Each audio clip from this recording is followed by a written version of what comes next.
Welcome to full council meeting. Before we start the official proceedings, I've invited Father Julio Albanese from Our Lady and St Joseph's Church in Hanwell to offer us a few words.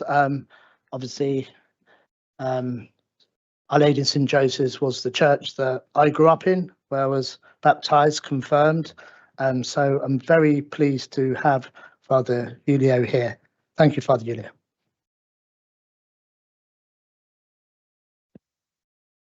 Thank you. Good evening, everyone. It's an honor really to be here among you to introduce this meeting, this gathering with a prayer to lead. And I thank you, the Mayor Councillor, Anthony, Mr. Anthony, to really invoke the grace of our Lord upon each one of you, members of this council, and as well the leadership role that the Mayor Council will have. And we pray that the Lord may grant you wisdom, discernment, compassion, and as you lead the residents of here of Ealing in this important role of serving the community. I invite each one of you, those who member here who are Catholic Christian, who know the Our Father, to maybe say the Our Father together. Our Father, who art in heaven, hallowed be thy name. Thy kingdom come, thy will be done on earth as it is in heaven. Give us this day our daily bread, and forgive us our trespasses, as we forgive those who trespass against us. And lead us not into temptation, but deliver us from evil.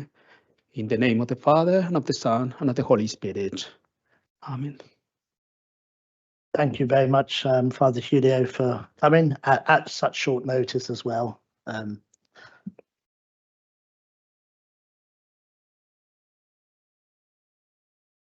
So before we begin, I'd like to remind everyone that this meeting will be live streamed on YouTube and a recording uploaded after the meeting. I presume everybody consents to this, but if you don't, you may leave the meeting now. There will be some members tonight in attendance virtually. They may speak on an item, but may not vote. Thank you. Mr. Bailey, do we have any apologies for absence, sir? Yes, Mr. Mayor, I've received apologies for absence from councillors Sutil, Young and Summers. And do we have anybody present virtually? Yes, I also have apologies from Councillor Khan, Ray and Murtaza. Okay, got that? Just noting those, Mr. Mayor. Thank you. And lateness for Councillor Haley if she is not here already. I can't see her. Yeah. And virtually, who do we have present? We have Councillor Terepsidou present virtually. Okay. Anything else from the floor? No. Do we have any declarations of interest? No. Okay. Item number 3, minutes of the meeting held on 13th of May. Not held in this chamber, held elsewhere. Is that agreed? Thank you. Mayor's announcements. So how long have you all got, everyone? Thank you. So obviously, first mayoral engagement was the mayor making reception at the Royal Nawab. I'd like to thank you very much for them for having us. I may be biased, but I think it was the best mayor making reception we've ever had. So, but it was certainly different. On the following day, I attended the funeral of Roy Price. Roy Price was a councillor. We made in Southall and Hanwell.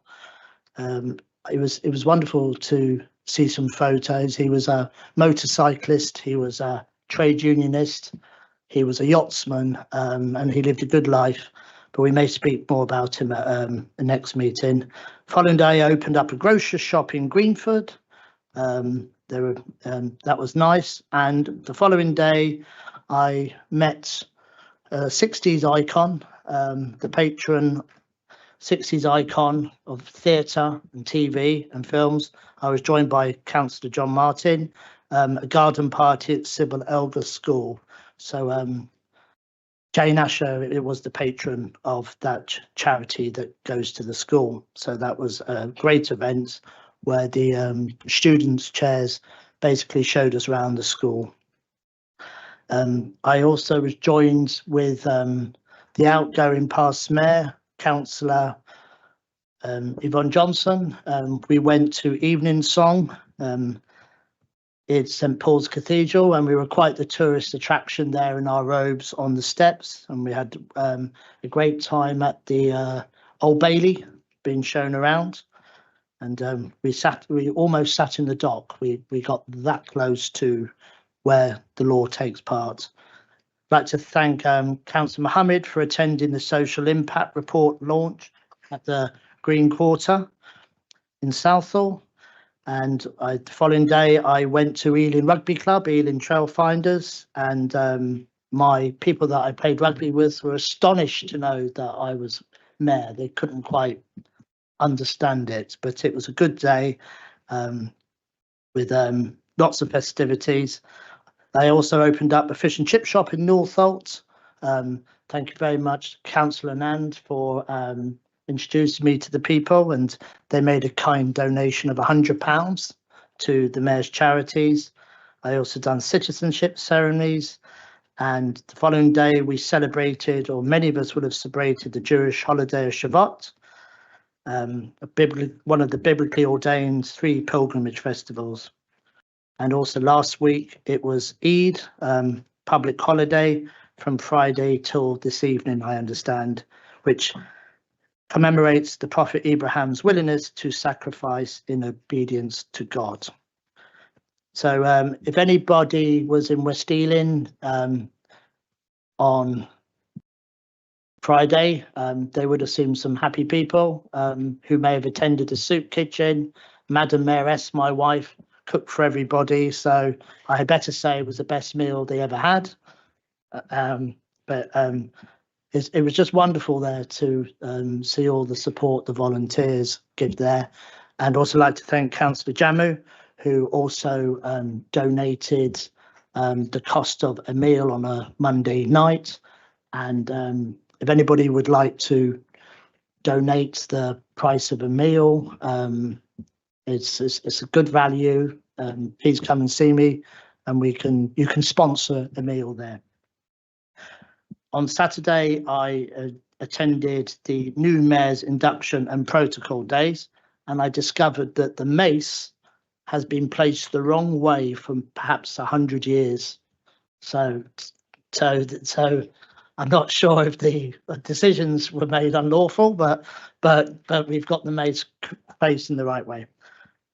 And I'd like to thank Councillor Mohammed for attending the Eve Festival in Acton Park. Although it's a Southall Park in front of me, I believe it was in Acton. Yeah, I'm sure there will be similar events in Southall Park. And we're also celebrating Pride Month this month, the month of June, and we have now got the Progress flag flying proudly on the Percival House. So I hope that wasn't too much, but I've had a very enjoyable month. So moving on. Item 5, review of the Constitution. Yes, I moved said item. Is that agreed? Agreed? Thank you. Second and agreed. Thank you. Item number 6, are the special urgency decisions noted? Noted. Thank you. Thank you, Whip. And now we have appointments to committees and other bodies. Item number 7. And again moved. Thank you. Item number 8. Do we have any petitions from the member of the council? Yes, I do, Mr. Mayor. I've got a petition for the councillor's plan to change Stop and Shop parking. Thank you very much, Councillor you. Kumar.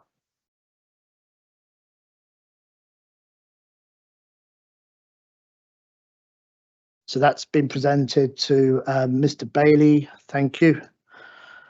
Number 9, Angela Fonzo has given notice that she wishes to ask a question of Councillor Lorena Hashani, the Cabinet Member for Thriving Communities. Thank you very much. Angela, when you have a moment, I'd like to come forward. Okay, good evening. My question is to Councillor Hashani. On a visit to the Moogers in Southall Recreation Ground, a young person disclosed that they were admitted to hospital for 2 weeks caused by serious injury sustained by striking his head on the spectator's backrest. What progress has been made in sourcing funding to refurbish the Moogers to reduce the risk of avoidable accidents? Thank you, Mr. Mayor, and thank you to Ms. Fonso for raising this important concern. As I promised you last time when we were here, where I announced that we had replaced the wickets, which I know you were pleased about in that area, we are actively seeking funding for the Moogers in Southall Recreation Ground. And since then, I can update that we've got a live bid submitted to the London Cricket Trust for a full refurbishment of the site. The London Cricket Trust, they conducted a site visit to several locations actually in Ealing, and they identified Southall Recreation Ground as their preferred site for investment. And they did encourage us to submit a full bid, which we have done, and we're now awaiting the outcome. And while we're of course hopeful of the outcome, we can't guarantee just yet because we haven't heard back.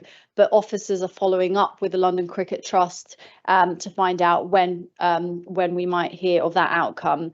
We know the urgency, and we're committed to making sure that we try to get this funding over the line to get this issue resolved. Thank you.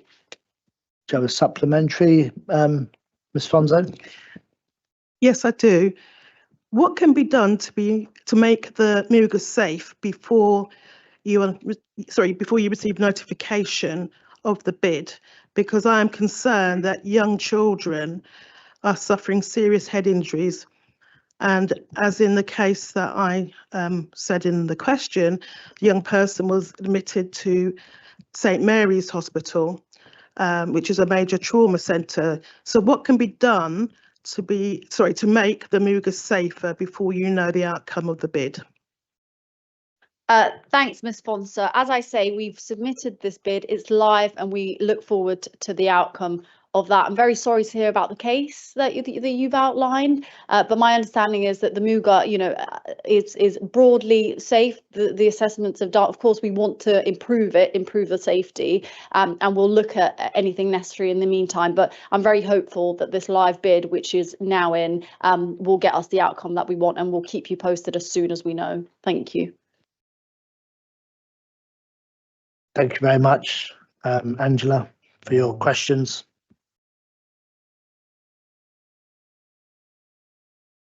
So, members, we now have 3 questions broadly on the same topic. So, in the interest of time, I'll ask the 3 questioners, ask each of their questions, and the Cabinet Member will then respond to 3 questions.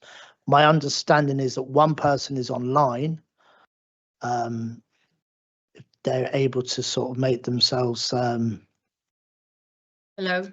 Yeah, thank you very much. Just give me a moment, please, ma'am. And the other 2 questioners, Mr. Smith and Miss Dogra, if you'd like to come to if you can share the mic, that would be grateful.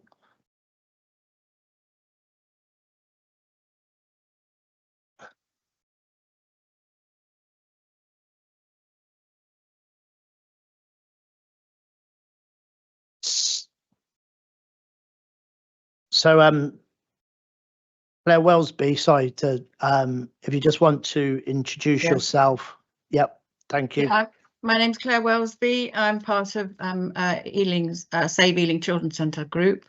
My question is for Councillor Josh Blacker, and it relates to a letter of the 25th of April, Children's Centre's consultation and invitation to Ealing Council to connect with your community. So my question is, why has the Labour leadership not constructively engaged with the Save Ealing Children's Centres group, supporting organisations and community groups, which I would say there were 30, aligning with Ealing's Connected Communities vision as proposed in this letter? Will it now collaborate to enhance the early help offer without closing or repurposing half of Ealing's children's centres? Thank you. We'll ask you for your supplementary after the other two questions have gone. Yes. Mr. Minnie or Ms. Dogra or Mr. Smith, whoever wants to go first, please. Question. Yeah. Good evening. The question is for Councillor Blacker. Cutting funding for 4 children's centres, which is now 3 out of 6 in Southall, and then wasting residents' money on a sham consultation. Closure is a foregone conclusion, and now just a matter of procedure. Authorising these financial cuts in advance, have you not fettered the council's own decision-making process? Thank you. And Mr. Smith. Thank you. Craig Smith, representing Ealing Trades Council. My question is for Councillor Blacker. Is there not an obvious contradiction in the premise that early help services can be improved by closing 13 of 25 children's centres? These cuts risk irreparable harm to children's futures, to community cohesion and workers' livelihoods. Is it not undeniable that reducing access points also reduces support for vulnerable communities? Thank you. Councillor Blacker. Thank you, Mr. Mayor. And can I first thank Claire, Minnie and Craig for their questions. I think as was noted, they were initially submitted before the papers for tomorrow's Cabinet meeting were published. So some of it is based on a previous iteration of the proposals. I must stress at this point, a point that you may hear again from me later, that the Cabinet meeting has not yet taken place. No decision on the recommendations on an improved early help offer has been made. I'm sure that Cabinet colleagues will be listening to the questions and to the debate later, alongside obviously the information in the report and in the supporting appendices before a decision is taken tomorrow. This was possibly the largest consultation exercise ever undertaken by Children's Services. Across the online survey, in-person events, online events and partner workshops, we had over 2,300 responses across all of those. And we were very clear that it was a very genuine consultation on proposals that were put forward. And I think, as was noted, following the review of the feedback, that proposal retains 3 further children's centres and increases the retention in Southall, and it retains them as children's centres alongside, as is proposed, the additional outreach and the improved digital offer to increase access. If I might address some of Minnie's question as well, the revised proposal, as you say, is to have 3 children's centres in Southall, as well as building on the existing outreach activity currently taking place in Southall at Dominion Centre and North Primary, and expanding that. And I can assure you that should the decision tomorrow be to adopt the proposals, Southall would see an increase in children's centre activity, targeted at precisely the communities who are overrepresented in our statutory social work services. That means Southall would see a net benefit from the proposals compared to the current model of delivery. And by repurposing the other centres, which aren't currently used to their full potential, we could provide much needed additional nursery places and SEND provision for Southall families and indeed families across the borough. You mentioned the budget. This was something we discussed at the budget setting meeting. And as I said then, the setting of that budget envelope and the savings targets across all our services is only the financial plan. It doesn't set policy. The policy is for Cabinet to decide tomorrow. Claire, thank you again for your continued engagement with this. I know you attended many of the consultation sessions.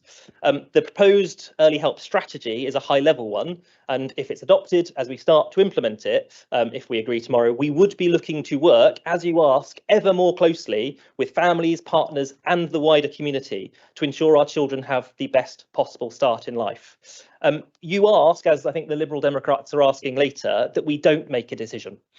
That we postpone to discuss further, despite the wide and extensive consultation that's taken place. And I am sure that you have the best interests of our borough's vulnerable children and young people at heart. But the way our current service is delivered, focused on our own buildings, means we are not reaching enough of those families who later will come into our statutory services. That, for me, is not acceptable. And if prevention requires us to get out of our buildings and into our community, that's what I will propose at Cabinet tomorrow and ask them to make a decision on. Which brings me, I think, as a nice segue to Craig. Your question really cuts to the heart of what the proposals are trying to achieve. Would we reach more families by sitting in buildings, waiting for them to come to us, as we do currently? Or do we reach more families by taking our services out into the community and meeting people and our families where they are? There are growing numbers of our children in our borough who are children in need or who have child protection plans. We also know that a large number of those had not been attending children's centres and accessing services.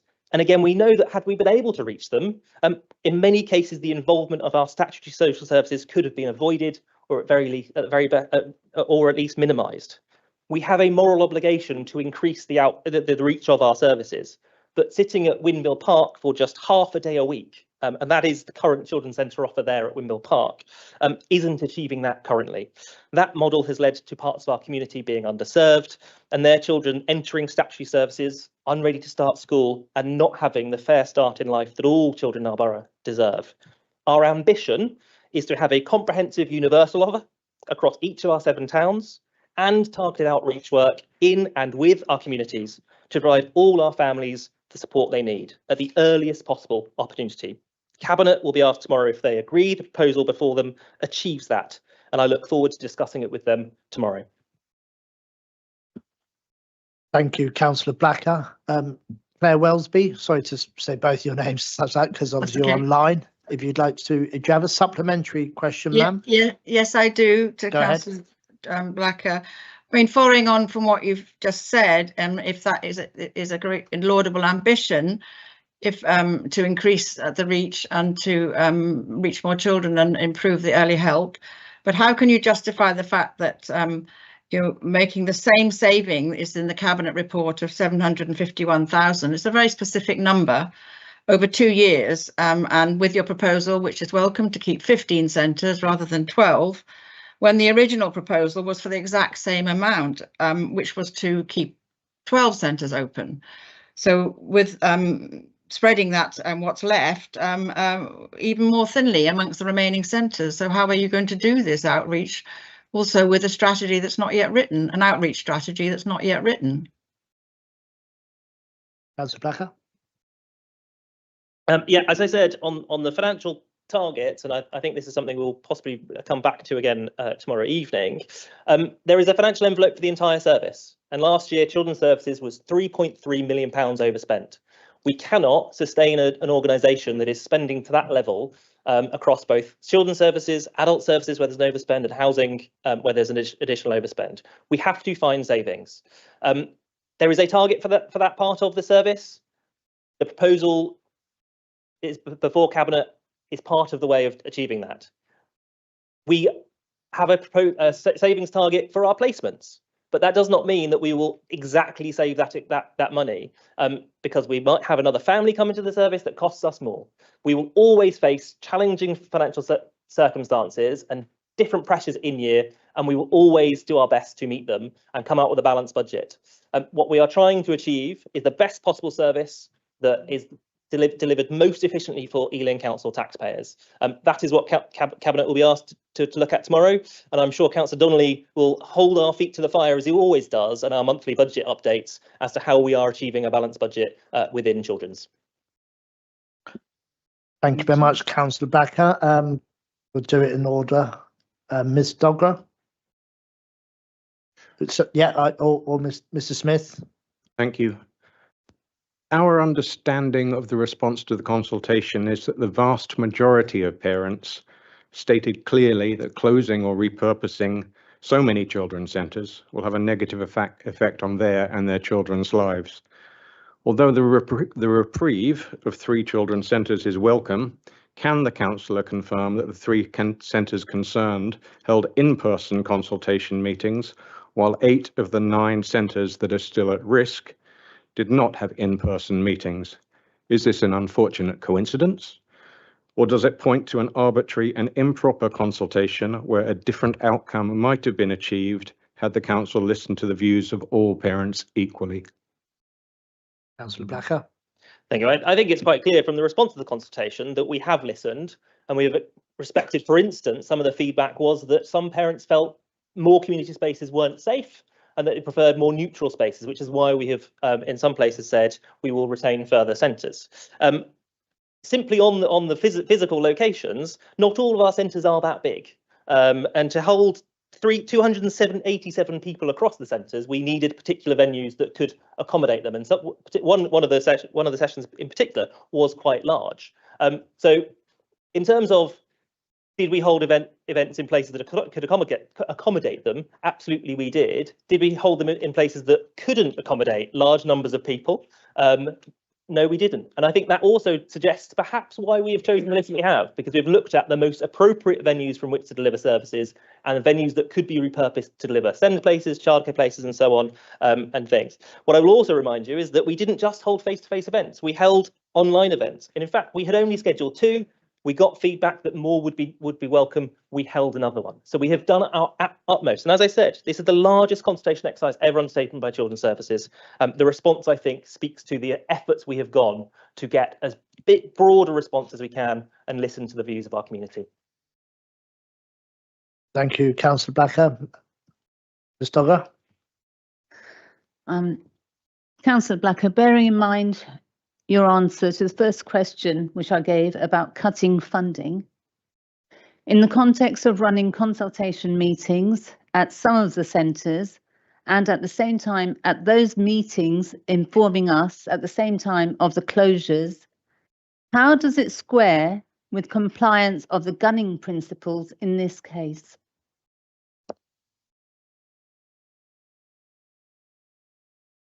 We have held a very large consultation. We have held a consultation that we believe is supportive of the principles that we need to follow in these decisions. Cabinet will be asked to review that consultation tomorrow. They have, in fact, not just access to the redacted information, but a full confidential appendix with absolutely all responses in full that I'm sure Cabinet will have considered. Cabinet will be looking at all that information. They'll be listening to the input this evening from yourselves, from other members, and we'll make a decision based on all of the information that we have. Thank you very much. Claire, obviously you're welcome to watch the remainder of the meeting online, but obviously your feed will stop now. Thank you very much for your questions, and Mr. Smith and Ms. Dogger, thank you for your questions. So item number 10 is questions from the member of the council. So the first question I understand is Councillor Malcolm to Councillor Donnelly. Thank you, Mr. Mayor. Does the portfolio holder support the U-turn as mentioned by the Prime Minister at Prime Minister's Question Time recently and statements earlier this week on winter fuel payments?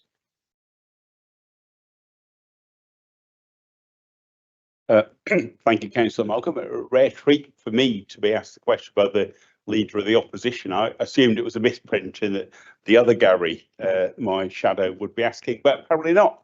As it happens, Councillor Malcolm, I was present in the House on the day that the Prime Minister made the announcement, and what he said was that the government hoped to expand the provision of winter fuel payments and that would be announced in the context of a fiscal event. That fiscal event took place yesterday with the spending review, and I'm sure all present will be aware that the government announced a new threshold of £35,000 per household, which sits actually just so more than 3/4 of pensioners will fall within the ambit of the new arrangements, and the new threshold actually sits just above the median level of income for all workers within the country.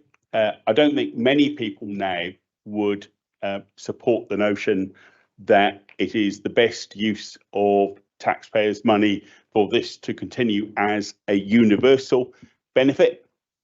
Those of us who within the last few weeks would have come to qualify don't particularly want that £200 pointed towards me.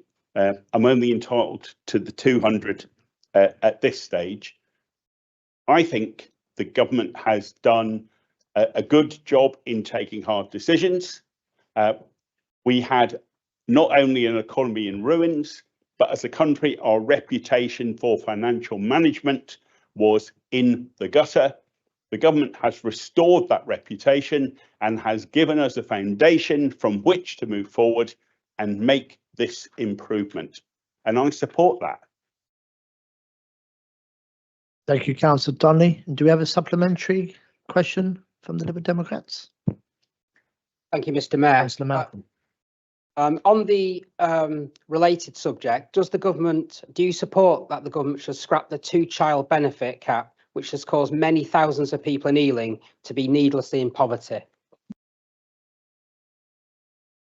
Well done, Councillor Donnelly.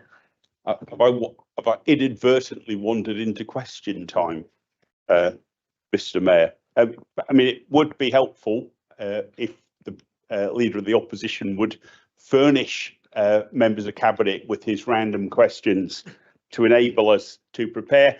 I believe the government has made tough decisions, and the decision not to, at this point, make changes to child benefit is another of those tough decisions.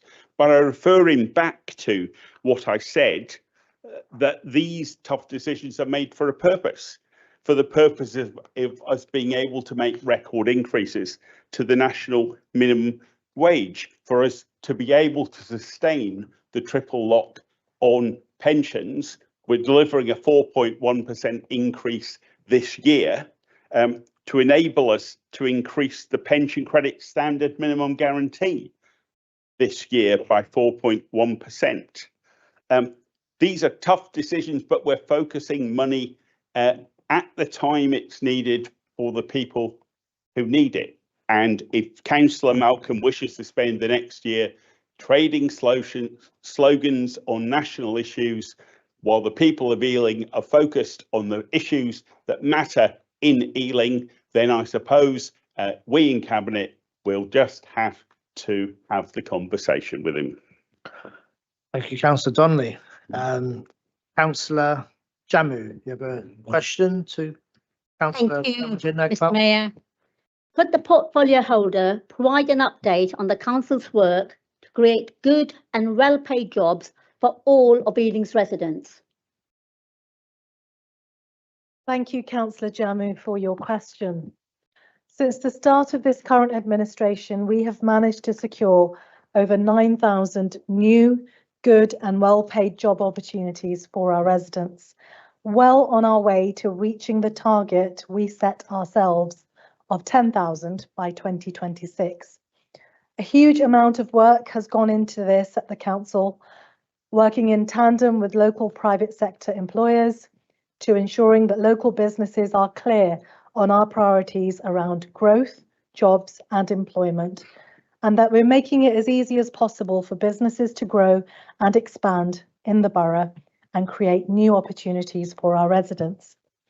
Part of our goal for these well-paid jobs is to create them in key economic sectors, whether that's through the emerging life sciences sector, working with partners like Imperial College London, taking advantage of projects like the West Tech Corridor, or if it's leveraging our borough's creative and cultural heritage to create more jobs in the creative sectors like music, art, TV and film.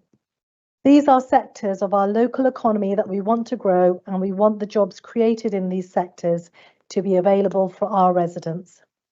We're doing this across all of our 7 towns to ensure that growth and job creation is experienced across the borough. For example, in Greenford, we've got our Greenford Innovation Partnership, working with local schools, Brunel University, and well-known employers like Segro and Brompton to connect young people with a pathway into good and well-paid work. Creating good jobs is one of our core missions as an administration, and we're doing the hard work in upskilling and reskilling our residents, working with local employers to keep businesses and jobs in the borough and making sure growth is something all of our residents are benefiting from. Do we have a supplementary question? Councillor Praveen Anand. Thank you, Mr. Mayor. Could the portfolio holder update on the work the council is doing to promote and provide apprentices opportunities in the borough? Thank you, Councillor Anand, for your question. We've secured over 1,700 apprenticeships so far for our residents as part of our mission to provide our residents with diverse routes into employment. These have been secured both through the partnerships that the council convenes with local businesses and employers, as well as through our own council workforce apprenticeship scheme, which since its launch has seen over 350 local residents work for us here at the council, supporting our work for the borough. This is all part of the important work that we're doing ahead of the government's plans to make the changes needed to apprenticeships and skills education to develop Britain's workforce. We're already planning ahead for the government's Get Britain Working white paper and proactively developing a workforce apprenticeship scheme that will be launched later this year. We're ensuring that we work with the 1 in 8 young people who are not in education, employment or training, providing them with the opportunities to learn new skills and open up doors to new and existing industries that we want our economy to focus on. The government's commitment to guaranteeing young people the opportunity for training, an apprenticeship or support to find work will help bring young people into the workforce, helping them make those first steps onto the career ladder. We finally have a government committed to tackling skills shortages in our economy, building up the number of young people in apprenticeships and supporting young people who may struggle with transition from education to work. I'm very proud of the work we're doing in Ealing, and I look forward to continue seeing young people in our borough thrive in their careers. Thank you very much, Councillor Nagpal. Do you have a supplementary? Oh, sorry. That was a supplementary. Sorry, I was, forgive me, I'm new at this. Councillor Ball, question to Councillor Munro. Thank you, Mr. Mayor. Does the portfolio holder support uncontrolled building on parts of Green Belt, dubbed Grey Belt, in the government's changes to the NPPF? Councillor Munro. Thank you, Councillor Ball, for your question. I would ask Councillor Ball if he has actually read the government's changes to the NPPF, because I'm not sure where he's plucked the word uncontrolled from. The approach that the government has set out in the NPPF is a clearly planned and managed approach for identifying land that could potentially be suitable for development. It doesn't promote uncontrolled building on greenbelt land. In fact, the guidance is clear that land identified as grey belt is not automatically released as greenbelt or allocated for development. And Councillor Ball, in the first 3 months of 2025, there were 23 London boroughs, including Ealing, which had 0 housing starts in those 3 months. If that's what Councillor Ball means by uncontrolled, I'd ask him which dictionary he got his definition from. With over 7,000 people on our housing waiting list, this affordable housing crisis that we're experiencing means that we have to deliver more homes for our residents, as well as land for economic and employment uses. Thank you. Just sort of talking about dictionaries, Councillor Manro, just want to draw attention. I've looked up the word supplement. It's a thing added to something else in order to complete or enhance it. So with that in mind, do the Lib Dems have a supplementary? Without referring to any specific planning application, what does the portfolio holder think of the principle of building new residential on existing built footprints in our parks? Yeah, yeah. I mean, any application is subject to the process that it goes through, so I will not make any comments on any application. Thank you. Thank you, Councillor Ball. Councillor Muffet, question to Councillor Brett. Could the portfolio holder update us all on the council's work to improve conditions for private renters in the borough? Thank you, Councillor Moffat, for your question. Back in 2023, we launched the largest property licensing scheme in West London, with the aim of improving the standard of homes that tens of thousands of our residents who rent in the private sector call home. Property licensing provides us with a strong framework to hold landlords and managing agents to account, and offers protection for their tenants against poor conditions and mistreatment. Our property regulation team have done a tremendous job in engaging with local landlords to ensure that they get themselves signed up for a licence, with Ealing having one of the highest levels of applications for landlord licensing in London. We are continuing to receive applications from landlords while the team works to identify unlicensed properties, and we remain committed to eliminating our licence waiting list by the end of the year. We're also proactively inspecting licensed properties, both single family homes and HMOs, to ensure that they meet the standards tenants deserve.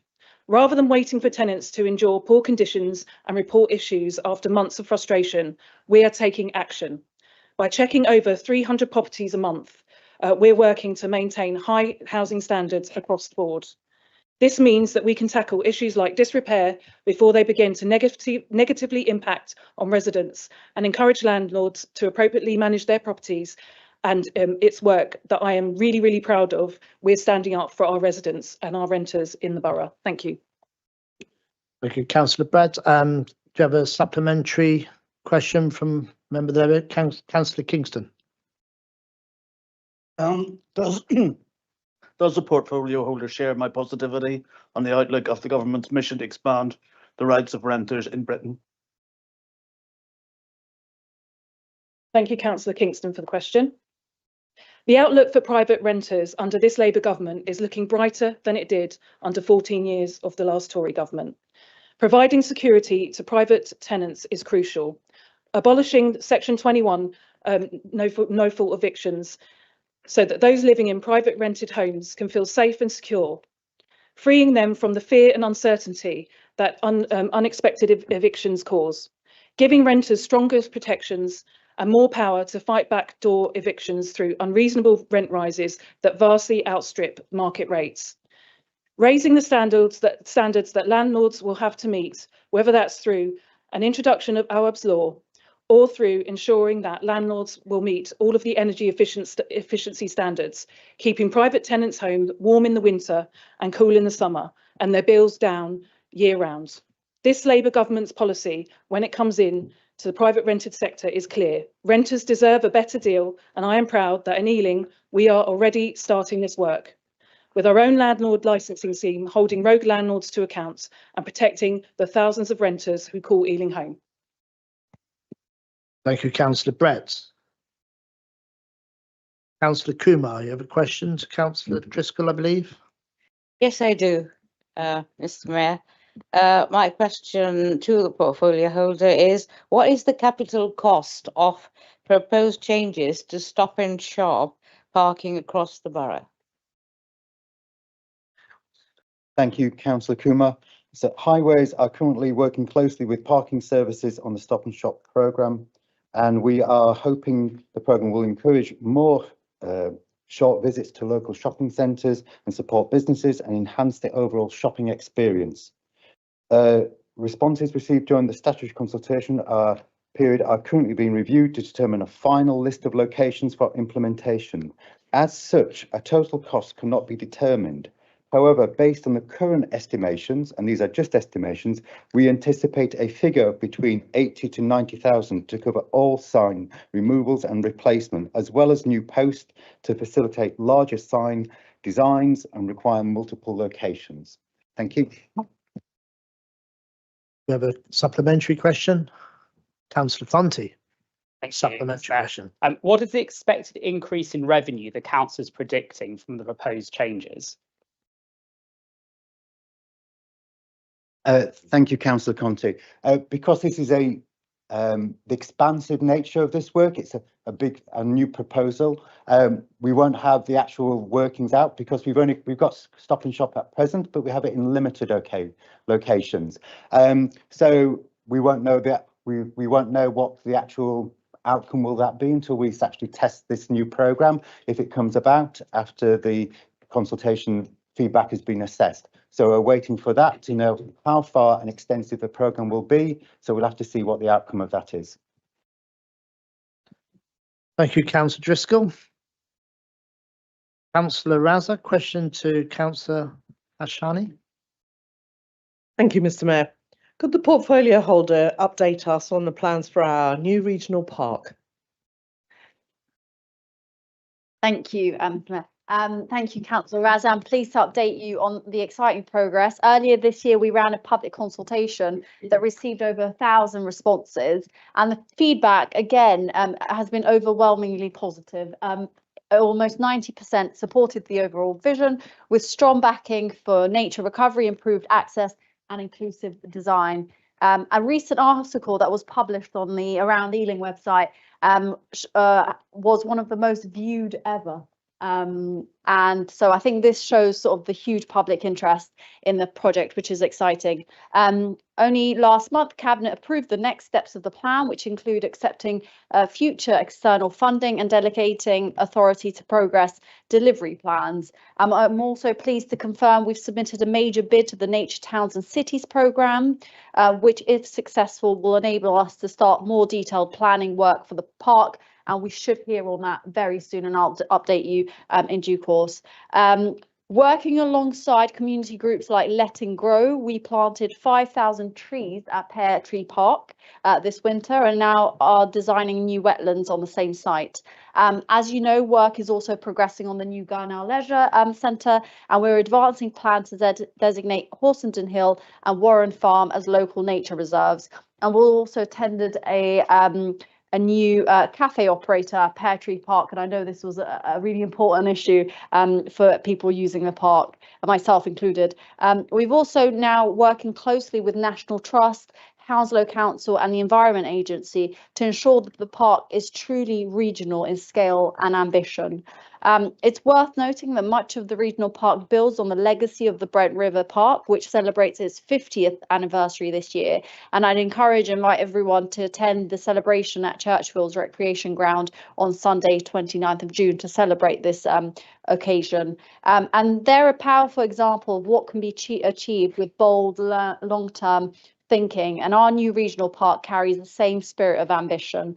It's about creating a greener, healthier and more connected park for West London, and I very much look forward to sharing more as we go on. Thank you. Councillor Mahmood, do you have a supplementary question, sir?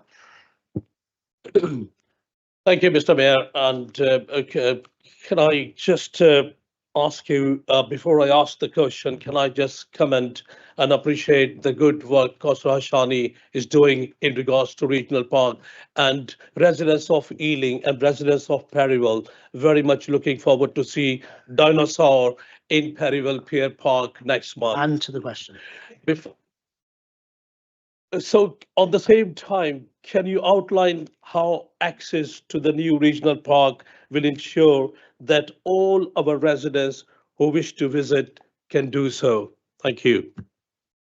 Thank you, Councillor Mahmood. And look, I know how passionate you are about the residents of Perivale and also the Dino in the park, which is coming very soon and which is going to serve our youngest residents. And I'm looking forward to attending that as well in the summer. But on your question, ensuring the national regional park is accessible to everyone is absolutely central to our vision. The concept plan sets out clear ambition to create a park that is welcoming, inclusive and easy to reach, regardless of age, ability or background. Firstly, we're improving physical access. The park will connect existing green spaces through a network of safe, well-signposted walking and cycling routes. And these will link to public transport hubs and key neighbourhoods, making it easier for people to visit without needing a car. And we're also identifying opportunities to improve step-free access and remove physical barriers, particularly around the River Brent corridor. Secondly, we're creating spaces that feel safe and comfortable for everyone, families, older residents, disabled residents, and those who may not currently feel welcome in traditional green spaces. And this may include accessible play areas, quiet zones, zones of reflection, community-led programming that reflects the diversity of our borough. And third, we're working with local communities, crucially, to shape the park's future. And they've really been at the heart of shaping this project all along. And the recent consultation showed really strong support for our inclusive design, and we'll be building on that by engaging with groups who are often underrepresented in public space planning. And finally, we're collaborating with neighbouring boroughs, as I mentioned just before, to ensure that the park is truly regional in scale. And in short, accessibility is really foundation of the project, and we're working really, really hard to make it as accessible as possible for our residents. Thank you. Thank you, Councillor Hashani. Councillor D. Martin, question to Councillor Driscoll, sir, ma'am. Thank you, Mr. Mayor. Can the portfolio holder update us on the Visions for Northolt project? Thank you, Councillor Martin. I'm pleased to provide an update on the Visions for Northolt programme, which is part of a wider commitment to get more residents walking, scooting and cycling. The project aims to address residents' concerns over traffic, road safety and pollution in the area. It includes a 1.3 million investment into making walking, wheeling, cycling and public transport more convenient and safer options for residents. The Kensington Road Segregated Cycle Scheme, which I enjoyed last year at the launch, has now been completed, providing a safer and more accessible route for cyclists. In the last 6 months, since the new cycle path has been introduced, our council traffic sensors have recorded a 30% increase in the number of cyclists across Mandeville Road and Ealing Road compared to last year. Similarly, Ealing Road Shopping Parade and the Village Green Scheme is also complete, enhancing the public realm and supporting local businesses. Further works, including a new cycle route and other improvements such as a wider pavements, new trees and crossings along Mandeville Road are now complete and should improve transport options for people in the area and lead to more people choosing to walk, wheel and cycle. We are currently undertaking a one-year monitoring exercise to assess the benefits of these completed schemes and ensure they are delivering the intended outcomes. Looking ahead, the White Hart Roundabout Improvement Scheme is currently under review by Transport for London. Subject to approval, statutory consultation is planned for summer 2025, with implementation in autumn and completion expected in the spring of 2026. And finally, the Church Road Transport for London Road Network Scheme has been de-scoped from the Levelling Up funding following agreement with TfL. A project change request was submitted to the Department for Transport and has since been approved. In its place, alternative improvements such as resurfacing works on Mandeville and Church Roads have been identified. The resurfacing is scheduled to take place in the summer 2025. We will remain committed to delivering a safer, greener and more connected Northolt, and we thank residents for their continued engagement and support. Thank you, Councillor Driscoll. Councillor Midder. And thank you, Mr. Mayor. Can the portfolio holder update on what plans we are doing to improve cycling provision across the borough? Thank you, Councillor Midder. I think we've got an exciting time for cycling across the borough. In 2024, the council established Ealing Cycle Network Plan. This is a strategy to create a coherent, joined-up network of safe cycle lanes, paths and routes by 2035. The plan was developed with input from over 1,100 residents, cycling groups, including Ealing Cycling Campaign and neighbourhood groups as well. It is intending to address the main barrier stopping people from cycling in the borough, which is safety.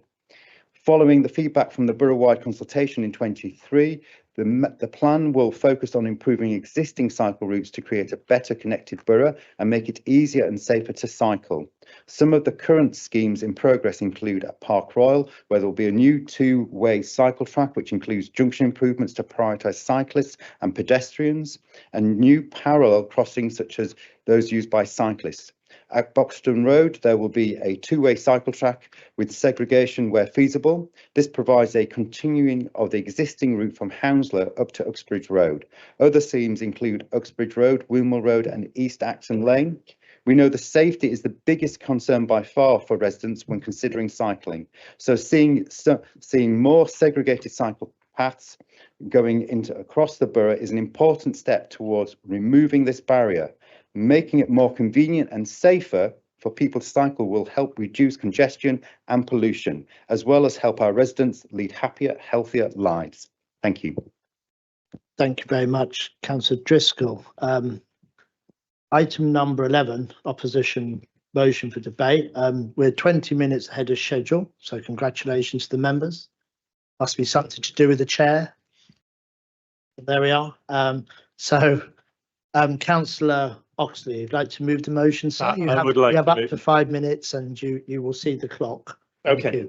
Thank you, Mr. Mayor. I move the motion. For the Labour movement, the establishment of the Sure Start Children's Centres was a jewel in the crown of the Blair-Brown government. At their peak, there were 3,000 Sure Start centres across the length and breadth of the UK. It's not a lovely matter, you know. And they have been remarkably successful at transforming outcomes for disadvantaged children.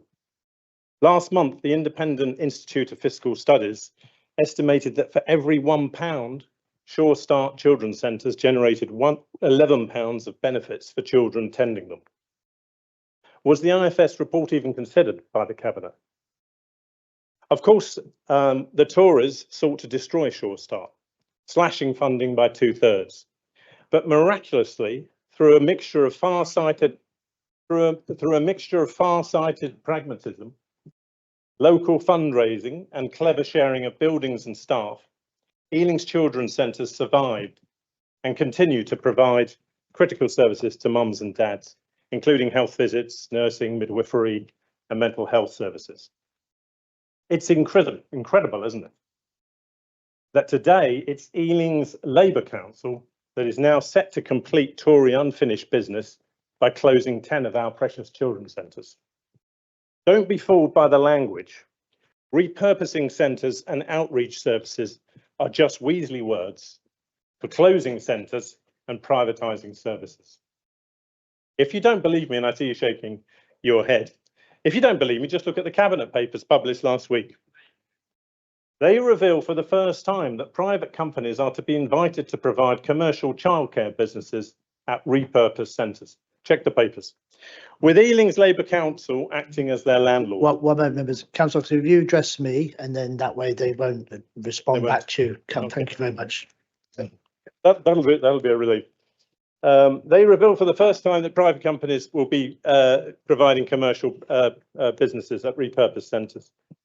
The public services currently provided at our children's centres will be terminated and replaced by profit-making private services.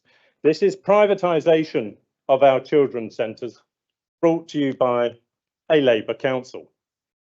Labour says that services will be replaced by outreach services delivered at non-civic buildings, such as churches and mosques, despite 50% of consultation respondents saying they are inappropriate venues. Far from increasing the reach of services, Labour's policy of closing centres and delivering services in places of worship will reduce access for vulnerable children. The Cabinet paper also confirms that children's centres will start closing next month, but that outreach services are not in place, and there isn't even an implementation plan for them. How is this gap in services fair for parents and children in the borough? The portfolio holder will no doubt crow about the 3 centres that have been reprieved.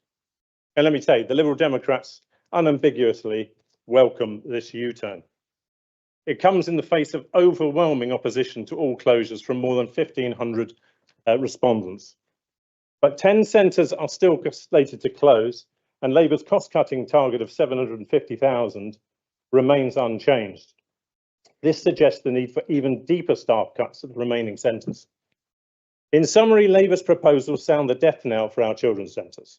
These changes touch the lives of many vulnerable people and warrant further analysis and engagement to ensure negative outcomes are avoided. We therefore urge Cabinet to withdraw the proposals in their entirety. I appeal to councillors, particularly Labour councillors, who hold public service principles, to support the Liberal Democrats' motion to stop this reckless proposal and to protect the proud legacy of Sure Start. Thank you, Mr. Mayor. Thank you, Councillor Oxley. Councillor Ball, do you wish to second the motion? I do.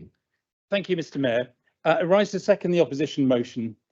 Ealing's Children's Centres provide a fantastic service for 40,000 parents, carers and children across the borough every year, including clinics for mums, English classes, stay and play, medical services, as well as childcare. It's hugely insulting to staff and parents for the portfolio holder tonight to refer to the current excellent service as sitting in buildings waiting for families to come to us. The centres have survived cuts in the borough's funding by successive Conservative and coalition governments.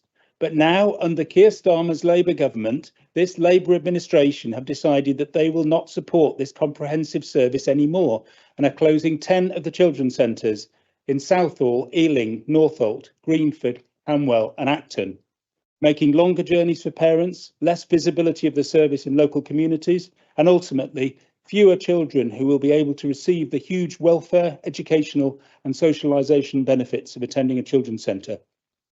The administration claim children's centres under threat won't be closed, but merely de-designated and repurposed. What this means in the case of most of the buildings is that they're merely earmarked for potential childcare use.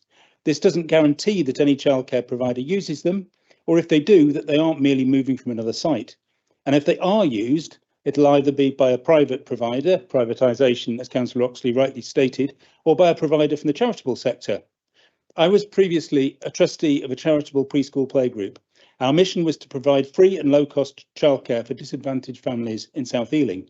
But we found the government's free childcare allocation goes nowhere near covering the staff costs. So it was impossible to make it survive unless we could find many parents paying full price. So even in the most optimistic scenario, much of the childcare to be provided in these buildings going forward will be at full commercial cost. And Ealing has the most expensive childcare in the country. So where did this decision come from? A flawed consultation which provided no information about the alternative plan, no opportunity for service users to choose between the much-loved children's centres and an ill-thought-through outreach alternative which seeks to disguise a cut as if it were a step forward. We in the opposition urge the administration, even at this late stage, to withdraw the current proposal in its entirety and to retain our children's centres as jewels in the council's crown, which get so many of our borough's youngest residents off to the best possible start in life. Yeah. Thank you. Councillor Blacker, do you wish to respond? Thank you, Mayor. I do want to respond, but I think colleagues have already heard me this evening talk about why we went out to consultation with the proposals that we did. And what the proposals seek to achieve. However, what I will say at this point is that obviously tonight is not when Cabinet are being asked to make a decision on the proposals. That is tomorrow night. So myself and colleagues in Cabinet won't be voting on this motion. We are reserving our decision until tomorrow. That's obviously following advice from the monitoring officer, just to ensure the decision is made at the appropriate time. What I will say, though, is that Cabinet will approach the decision with a full understanding of the proposal, which I think is sorely lacking elsewhere in the room. Thank you. Councillor Backlini, do you wish to respond? Thank you, Mr. Mayor. I want to welcome you to the chair and wish you all the best in your new role. And I'd also like to remind Councillor Oxley that this room doesn't really forget his history when he was a Tory councillor during the Blair and Brown era. Anyway, I rise to speak against the Lib Dem motion that fails to confront the real issue. Our existing early help system is not working for the families who need it most. The Lib Dems speak as though buildings are a sign of compassion. But I ask Councillor Oxley, what good is a building when the help inside doesn't arrive on time or even doesn't exist? As a mother of 4 children who have benefited from early help services for children under 5 in Ealing at different times, I know quite well the frustration when the system doesn't go far enough. Like so many families in this borough, I've experienced firsthand the cracks in our system that developed during 14 long years of Lib Dem-led coalition and Tory financial cuts to services. When I needed extra support for my son, it simply wasn't there. That's why I welcome a new early help strategy proposal that Cabinet will decide tomorrow. It recognises that early help must mean help early enough and help that works for families with all kinds of needs, especially children with special educational needs for whom access must be local, personalised and timely. It will also provide support to anybody struggling with childcare during the difficult early weeks and months and provide respite for carers. And here's the truth the Lib Dem motion ignores. There was a proper public consultation that was open for everyone, transparent and inclusive of all the proposals recommended by the service professionals. It openly explained how early help services for children who most need it in the borough can increase in scope and reach and be more accessible for residents from all backgrounds, cultures and ethnicities, many of whom do not currently access the support they are entitled to receive. To our Lib Dem friends, let me be clear about what this Labour administration is not doing. We are not abandoning families, we are not removing any vital support services for children, and we are not ignoring our residents. Your motion clings to empty buildings and old and outdated assumptions of childcare services that we know are not working for too many of our residents, especially some of the most vulnerable.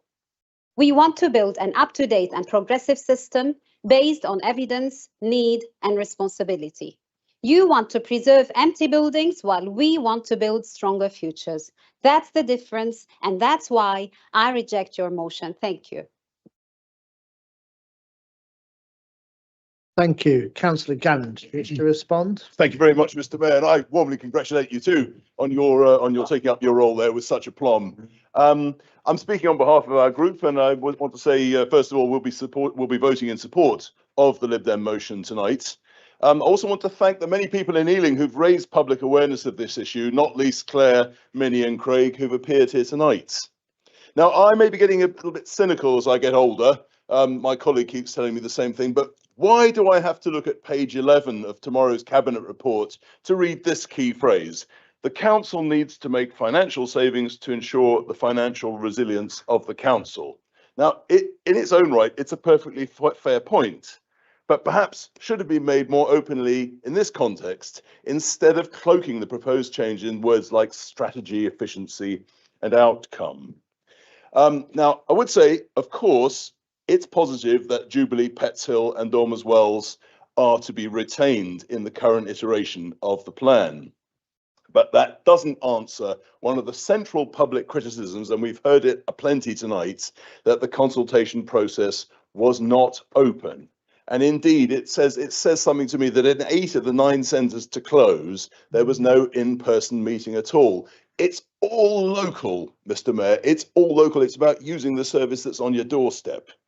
And Councillor Blacker implies, by the way, that there'll be a genuine debate at Cabinet tomorrow and they'll take into account everything that's happened. Well, the debate is tonight. Tomorrow is a stamp. It's a foregone conclusion. All of these issues came to the fore in a letter I had from 2 parents I met at the protest outside of the town hall on the 14th of May. I didn't see many other people at that protest. I went and I spoke to several people. Now, these parents were just a family that uses one of the centres that's scheduled for closure. And I quote from them, "It provides a safe local place for us to go and parent for a couple of hours once a week, local. We have someone to talk to. There are other parents there. It's a safe, inclusive space for breastfeeding, etc. There's a booking system in place, so it's not too overcrowded. Rooms are accessible." This is crucial. Parents were first told in September 2024 that children's centres were being repurposed or possibly closed, but we weren't given any right of reply until February 2025, and were only given a narrow consultation period of 6 weeks. So these are users of the service who didn't feel they were properly consulted. Mr. Mayor, they're worried about losing an essential service. I urge members to support the motion tonight. Thank you very much. Thank you, Councillor Gallant. Councillor Douglas. Thank you, Mr. Mayor. What happens in the early years of a child's life impacts them immeasurably. Children born and raised in one of Ealing's 7 towns deserve an early help offer that produces the best possible outcomes for them and their families. Over the past few years, we've seen an increased number of children under 5 on Children in Need and child protection plans who have not accessed one of our children's centres. It's clear that our current offer is not working for those that need it most. We can use all sorts of metrics to measure the effectiveness of our current early help offer. Some are helpful, some are less so. Catchment areas are only so useful if only a tiny percentage of families within it are using the service. If we're to increase usage, we need to move beyond thinking about physical buildings and move out to the communities we are all here to work for and represent. To put it simply, our most vulnerable children deserve more from us. That's why I'm so glad to see our revised proposal. With better, more extensive outreach into communities in places like schools, libraries and places of worship, we will ensure that families who do not currently use our children's centres have access to all these incredibly important services that will genuinely make a difference in their lives. At these locations, families will be able to access the same services they would at one of our children's centres. It's so incredibly important that we reach out to these people who can't come to us. The revised proposals also ensure a better offer for families who are already using our children's centres. With the highest amount of any centres in any London borough, providing every single one of our 7 towns with an increased amount of sessions and diversifying what sessions we provide, like parenting programmes and stay-in-place sessions, we are ensuring that every child and every family has access to a fuller range of services and help as close as possible to their homes. Fundamentally, this is about improving the lives of children in our borough. It's about making sure the children in our most deprived areas get the same opportunities as those elsewhere. It's about making sure there's enough nursery places for every family that needs it. It's about making sure our special educational need children have access to the support that they need to learn and thrive, and repurpose centres that can cater specifically to their needs. It's about creating and putting in place a plan now that benefits everyone for generations to come. Thank you. Thank you, Councillor Douglas. Councillor Nagpal, Kim Nagpal, wish to respond? Thank you, Mr. Mayor. This evening, I'm speaking not just as someone in public service, but as someone who lives in this borough and as someone who cares deeply about the families that make it what it is. Because what we are talking about this evening is something that touches every one of us. How we support young children and their families, and how we ensure that we reach them when they first need the support. But Mr. Mayor, more and more families with young children under the age of 5 are coming to us only once things have already reached crisis point. They arrive in our services as children in need or through child protection. And I think we can all agree that's too late. We need to meet families who need us earlier, in places that feel familiar and comfortable to them, and that is what is at the heart of this proposal. We know that we have numerous underserved communities where families have not been accessing children's centres. This could be because of distance, a lack of awareness, or just not feeling like it's for them. We have learnt that this has escalated problems, and we know above all that this must change. This plan proposes a stronger outreach offer to go to where families are, taking services into libraries, schools, faith venues, community centres, even GP surgeries, again with early help at the heart of this plan. I feel a deep sense of pride that the current proposal has been modified, considering feedback from residents, community organisations, and the incredible staff that run our children's centres. Feedback was listened to and incorporated into this current plan. This administration has always promised to be transparent and resident-led, and this proposal demonstrates just that. Following feedback received during the consultation, the proposal was adapted to retain 3 additional children's centres. Remaining venues will continue to offer vital services centred around the needs of children and their families. This includes additional nursery places and much needed support for children with special educational needs and disabilities.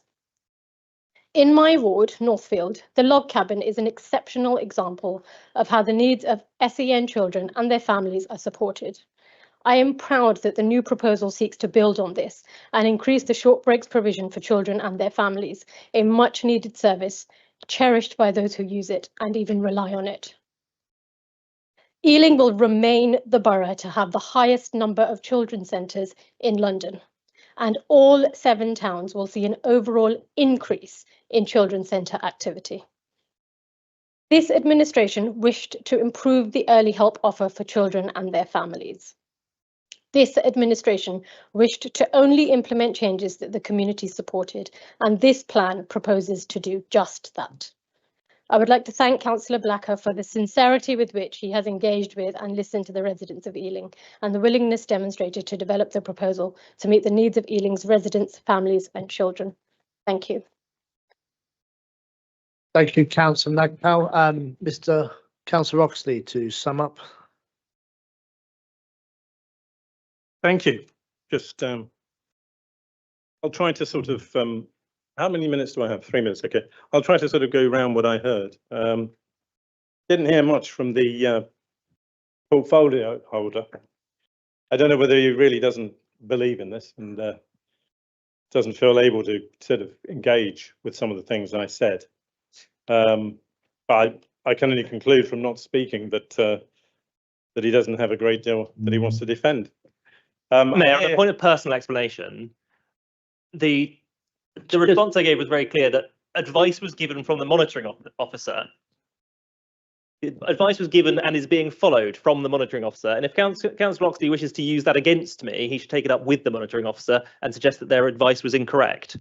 So, Councillor Oxley, if you want to give specific examples, fine. Yeah. But obviously he has a right reply if you're going to quote anything specific. Of course, and I understand what the monitoring officer says about them not voting. That's fine, but it doesn't stop him engaging on the content. No, with the council, he should talk about the content. One moment, Councillor Oxley. Well, it's a subjective statement, so let's, specific. Thank you, sir. Carry on. Thank you. Councillor Bacchini, thank you for actually engaging with the content. You're not happy with children's centres, think they're outdated. Presumably you don't agree with retaining the 3 that the Cabinet are now proposing to keep. You presumably also don't agree with the family hub strategy of the Labour government. These are my opinions. Mr. Mayor, I think I'd like one moment. Sorry, Councillor Oxley. Are we getting asked questions from Councillor Oxley, or is he actually telling us? Thank you, Councillor Bacchini. Councillor Oxley, sorry, sir, if I could just have the mic. I prefer if you don't put words into other members' mouths, because they will stand up, they'll all believe they have the right for reply, and we won't get to the end of the debate. So if we could just bear that in mind, please, and we can get to the end of the motion. Thank you. Okay, I'm being told to stick to the facts. I thought I was giving facts. Thank you, Councillor Bacchini. Thank you. Councillor Oxley is going to proceed now. Thank you. Well, I've commented on Councillor Bacchini's comments. I don't think that the children's centres are outdated. I don't think if you were to speak to the staff that you'd find that they were outdated. And I think if you look at the consultation response, you'd think from listening to some of the Labour councillors that the services provided at children's centres are unpopular. Quite the reverse. There is very high satisfaction. There was overwhelming respondents want them left open. I welcome Councillor Gallant's support. He rightly points out the flaws, as did Claire when she spoke in her question earlier. I think Councillor Douglas talked about reaching vulnerable people. Look, I agree with that, but none of the options of using the children's centres were examined, and I would have expected officers to have developed a proposal that would have enabled the reach to be increased using the children's centres. Councillor Nagpal talked about a similar thing, further outreach. Actually, you talked a lot about GPs, and so I learned more about what outreach means than you would learn from the consultation document. So well done. You seem to be very in favour of closing children's centres because you think outreach can be done. Again, I don't know whether you therefore don't support retaining 3 of them. So I don't know why everyone's so sensitive about. I mean, people respond to what I say very personally. I don't know. You're a big group. Come on, be a little braver in standing up to a little bit of criticism. So I'm going to finish because I'm out of time. Do the right thing. Stop the closures. Save our children's centres, and please vote for this motion. Thank you. Thank you, Mr. Mayor. Councillor Oxley, for finishing us on time, given the interjections. But we have now heard the debate, and we will now go to Recorded vote, please, Mr. Mayor. Okay. Yeah. My understanding is that you need that many, and we have that many for a recording. It's very small, and that's and that they fulfil that requirement. Okay, Mr. Clements, will you call the roll, please? Yeah, certainly. All those in favour, I guess. First, No, call the roll. I call the roll, of course. Yes, beg your pardon. Councillor Shaw. Councillor M. Ahmed. Against. Councillor S. Ahmed. Against. Councillor Alexander. Against. Councillor J. Anand.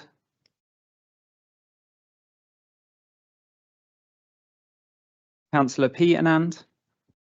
Against. Councillor Baklini. Against. Councillor Baines. Against. Councillor Blacker. No vote. Councillor Brett. No votes. Councillor D. Crawford. Councillor K. Crawford. Councillor Cordeer. Councillor Deer. Councillor Dinser. Councillor Donnelly. No vote. Councillor Douglas. Councillor Driscoll. No votes. Councillor Gordon. Councillor Haley. Councillor Hamidi. Councillor Hashani. No vote. Councillor Iqbal. Councillor Jammu. Councillor Jassal. Councillor Johnson. Councillor Kelly. Councillor Khan. No votes. So, as my name was called, so I don't vote. Councillor Khan.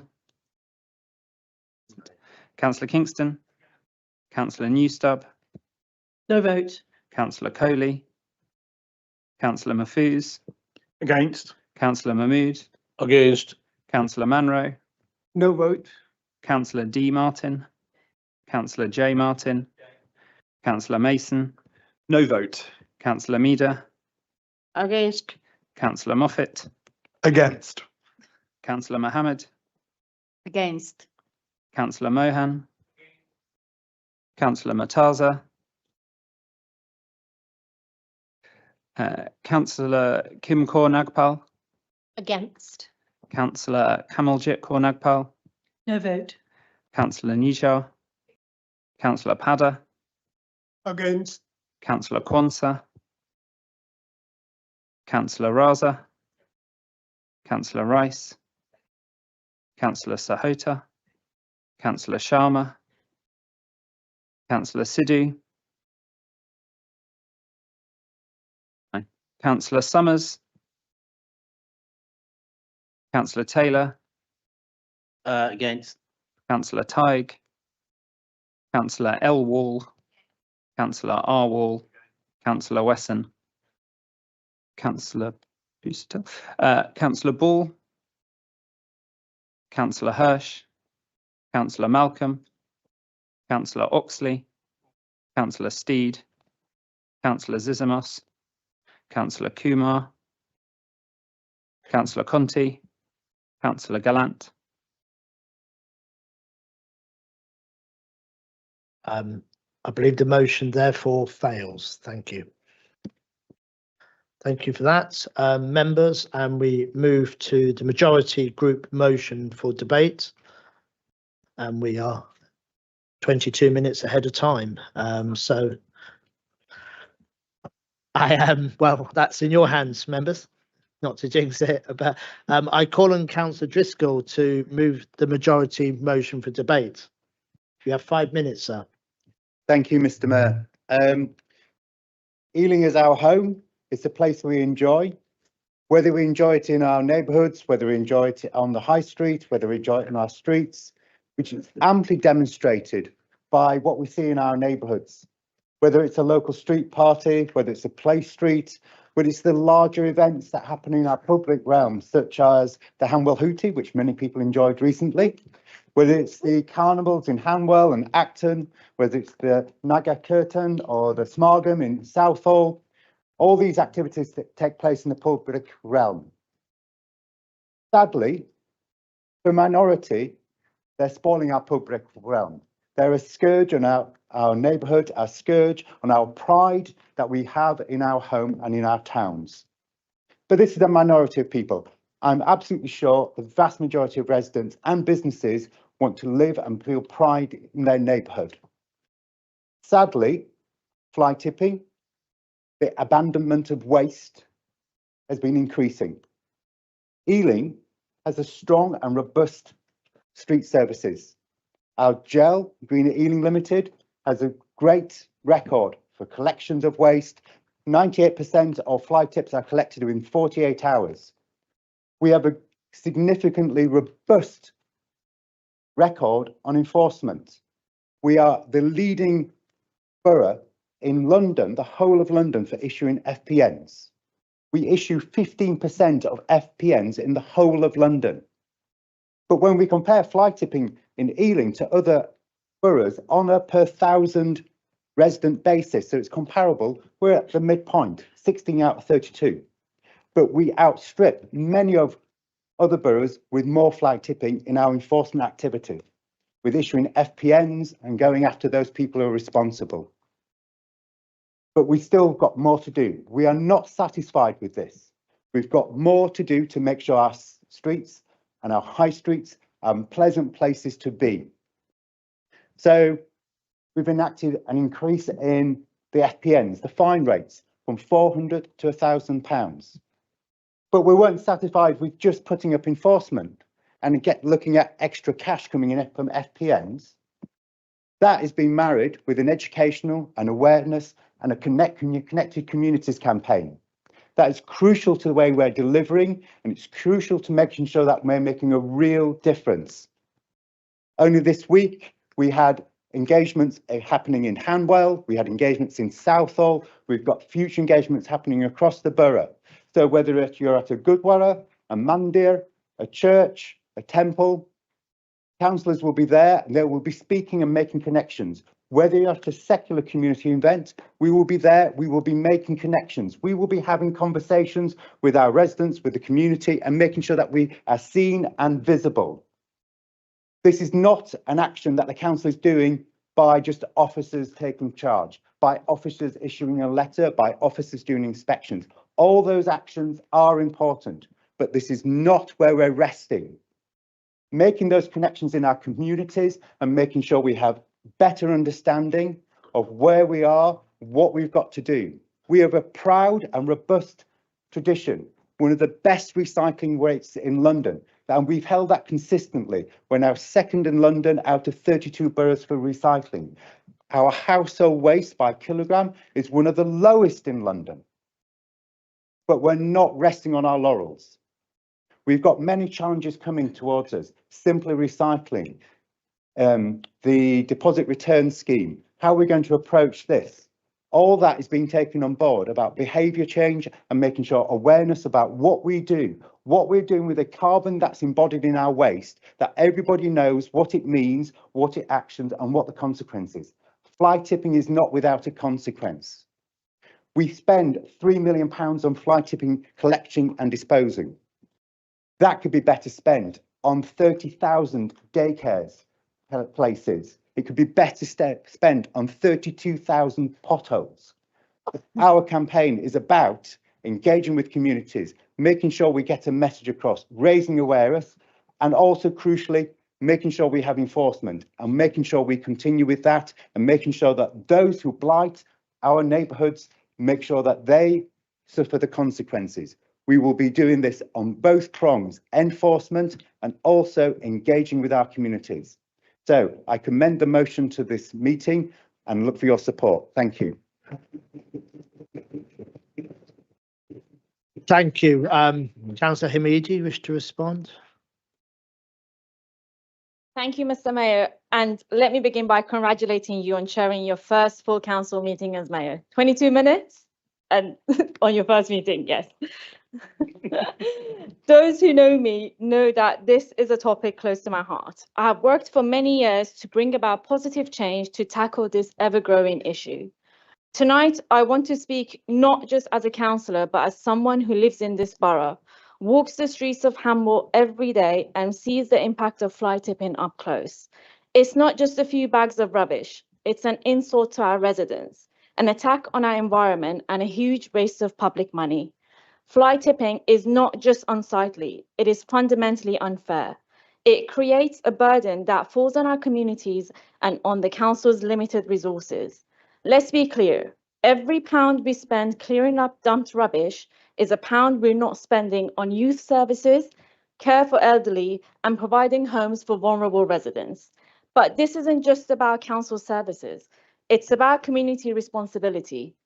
I truly believe that we all have a part to play in looking after where we live. Keeping our streets clean shouldn't be left to just the local authority. It takes all of us, neighbours, businesses, and landlords to show pride in our borough. When residents see piles of rubbish left out, they don't just see mess. They feel like no one cares, but we do care. And more importantly, we're doing something about it.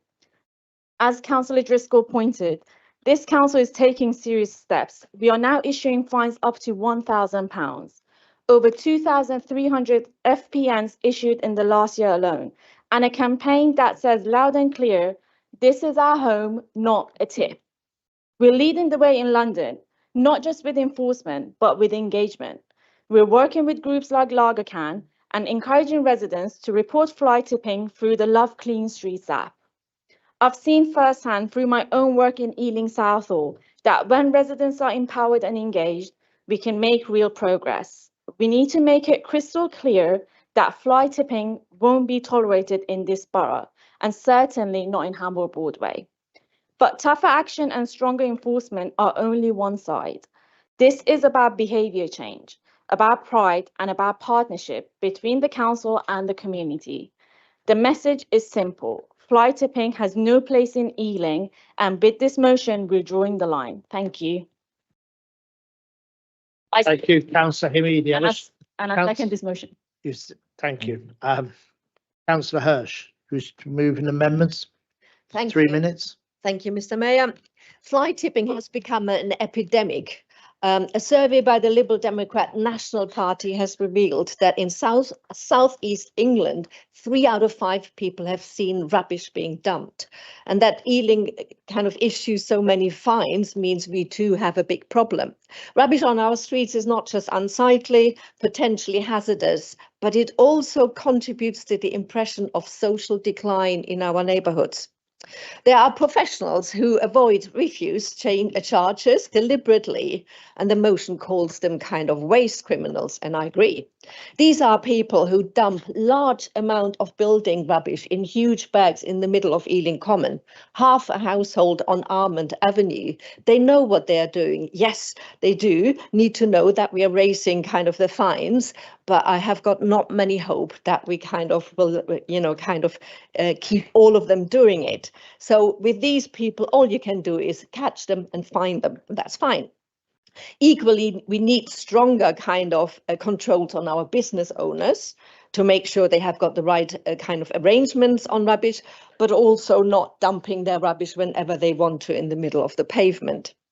However, to create a real zero tolerance to fly tipping in the borough, we need to add more positive solutions, which make it as easy as possible for our residents to do the right thing. I worry that the motion does not deal with the many little fly tips I see everywhere, which litter our streets and contribute to the impression above, and make it almost acceptable that fly tipping and rubbish on the street is just a modern thing of modern life. The focus here should be more on prevention and creating opportunities to make it as easy as possible to dispose of people's items they don't want. Some of the 3 million should be, and the increased fines should be actually used to actually create better solutions for residents. So not just stick, but also more carrots. Beyond this motion and the amendment, actually, I would encourage the administration to develop and cost more positive solutions and ideas for local people to do the right thing. Whether these are local skips or easier council kind of selections, council-led collections, there are probably many ideas which we can further develop to really make it a done thing and a kind of non-acceptance and non-tolerance of any fly tipping. So people become really actively engaged in reporting fly tips and fly tippers and resourcefully manage their own rubbish. I commend the amended motion to the chamber. Thank you, Mr. Mayor. Thank you. Councillor Malcolm, you wish to second the amendments? Thank you, Mr. Mayor. Yes, I rise to second the amendment from Councillor Hirsch. When I think of fly tipping, I go back to a couple of times when myself, Councillor Basuto and Councillor Steed would go around the whole of Southfield, 110 streets in one weekend to report grot spots. Many of those were graffiti and lots of them were fly tips. Those huge numbers then were sent to the officer who had a huge spreadsheet 15 or so years ago. Now we use the app as been mentioned, but sadly the app doesn't always work for everyone, doesn't quite work for lots of people when they don't know where that fly tip is and it gets lost in the system. So we need to improve the app and make that perform a lot better. A lot of people don't know the app exists. And this council over many years has made decisions which have caused more fly tipping that it could have avoided. So we charge more money to people than many other councils to collect their bulky waste. In terms of Brent are a lot cheaper, and some of those areas in Brent where there are cheaper prices, they dump less. And more people who can't afford those high charges in Ealing will dump waste because they can't afford to and they need to get rid of their waste. Some will put it as contamination in their blue recycling or black bins. Others will accidentally contaminate their blue or black bins because they're not quite sure of what they can put in and what they can't. Councillor Malcolm, just I don't want you to run out of time. You won't forget about the speak to the amendment. So that's Thank you very much. Thank you. Thank you, Mr. Mayor. I think some of the other issues, there is more fly tipping when the officers said that the Acton Stirling Road site was closed, and that's happened as well. We've not really clamped down hard enough with fly tippers. I know some of the rules have changed recently, but we could have done a lot more a lot earlier. In the amendment and speech, Councillor Hirsch proposed many good ideas which would help the situation. The idea of skips again in Brent, very close to us, and they did something. Those skips have actually reduced a lot of the fly tipping that would have been seen before they were introduced. I think we should trial that in our borough. Liberal Democrats want to see a cleaner Ealing, but we do want the carrot and the stick approach, not just one or the other. We do need more prevention and we do need the fines, but there's no reason why you can't do both at the same time. We do believe these recent changes will help this situation in Ealing, but you need to encompass those tried and tested ideas that Councillor Hirsch and others around London have suggested, as they will help us across the rest of Ealing. Thank you, Mr. Mayor. Thank you very much, Councillor Malcolm. Councillor Hashani, 3 minutes, ma'am. Thank you, Mr. Mayor. And look, I think we all know our borough is a wonderful place to live. And of course, clean streets is like vital and fundamental to how we view the places we live in. And we know how important that is, and we've seen that through some of the engagement in, for example, Your Voice, Your Town, where residents, across most of our towns said clean and pleasant streets were their top priority to form some of the town projects going forward. So I kind of see all those conversations, and as obviously a resident of Acton myself, it's very frustrating to see some of the rubbish on our streets. But I think, most of us and residents and businesses do the right thing. Unfortunately, we've got a small and growing number of fly tippers, and it's a problem, as I think we've all agreed, blighting our communities. And I have to say, it's an appalling act of harm that just lowers our standard of living, and it blights communities and makes actually people feel angry and frustrated, and rightly so. And that's why particularly I think it's such an important piece of work, and I commend Councillor Driscoll and the council officers for their real hard work in trying to understand the issue and really tackle it in a multi-level approach. And you talk about carrot and stick, and actually that's exactly what this approach is. So firstly, we've got the new campaign, This Is Our Home, Not a Tip, which will fundamentally try to address that point about education. It will educate, inform and invite residents to dispose of their waste correctly and play their part in reporting fly tipping. We've all got a responsibility in the places that we live to make sure they're clean and looked after. And I think this will really support that. Walking down Acton High Street, I was really pleased to see the warning tape signs, taped across some of the rubbish on there. And I think that's a literal sort of warning, because some people may not be aware. And I think this is part of that programme of changing behaviour. And actually, as part of the plan to educate, I know Labour councillors certainly will be up and down the borough hosting stalls and events across their wards. I know myself and colleagues in North Acton are doing just that in a couple of weeks, where we're talking to our residents and explaining some of the work we're doing around fly tip. And by the way, a door knocking recently, I know people have responded really positively to some of our plans, which is great.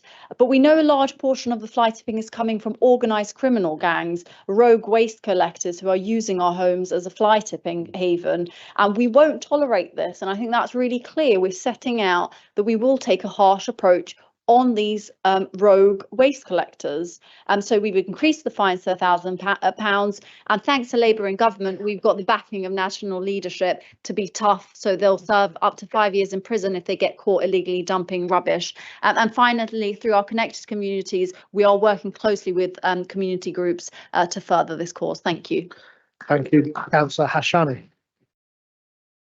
Councillor Kamaljeet Nagpal. Thank you, Mr. Mayor.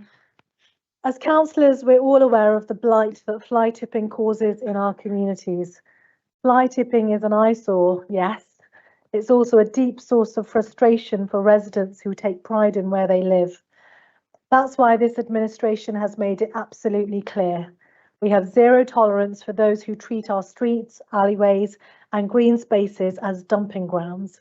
And our message is clear. This is our home, not a tip. Ealing is already leading the way across London in enforcement activity. In 23-24, we issued 1,827 fixed penalty notices for fly tipping, and since April last year, that number rose to 2,353, with over 1,000 in Southall alone.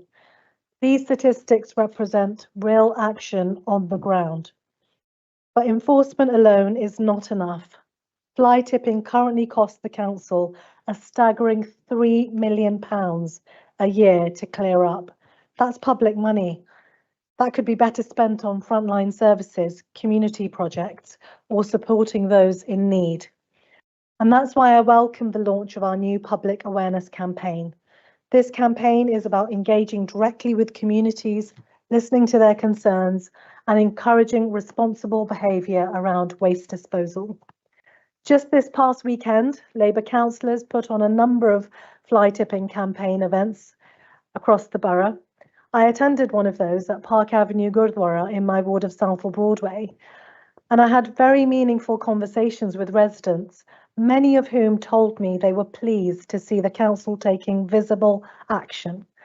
They want to see cleaner streets, they want to feel respected in their neighbourhoods, and they want those who break the rules to be held accountable. To strengthen our hand, we've increased the fixed penalty for fly tipping from £400 to £1,000. And that sends a strong and unmistakable message that fly tipping is not a minor offence. And I welcome the work of the Labour government on the seriousness of this issue. New legislation to grant councils additional powers to deal with waste offenders. Those who operate illegally, so-called waste cowboys, could now face up to 5 years in prison. This is the level of deterrent that we need. Mr. Mayor, this is about respect for our shared spaces, for public money, and for our residents and businesses. Thank you. Thank you very much. Councillor Conti, you wish to respond? Thank you, Mr. Mayor. Fly tipping is an absolute scourge on our community, a burden on the taxpayer and a symbol of the fraying social contract that for so long had helped keep our streets safe and clean. Whether it's Southall, the Boston Road in Hanwell, Priory Gardens or Twyford Abbey Road in Hanger Hill, or across the borough, it affects us all. This is why we'll be supporting both the main motion and the Lib Dem amendment this evening.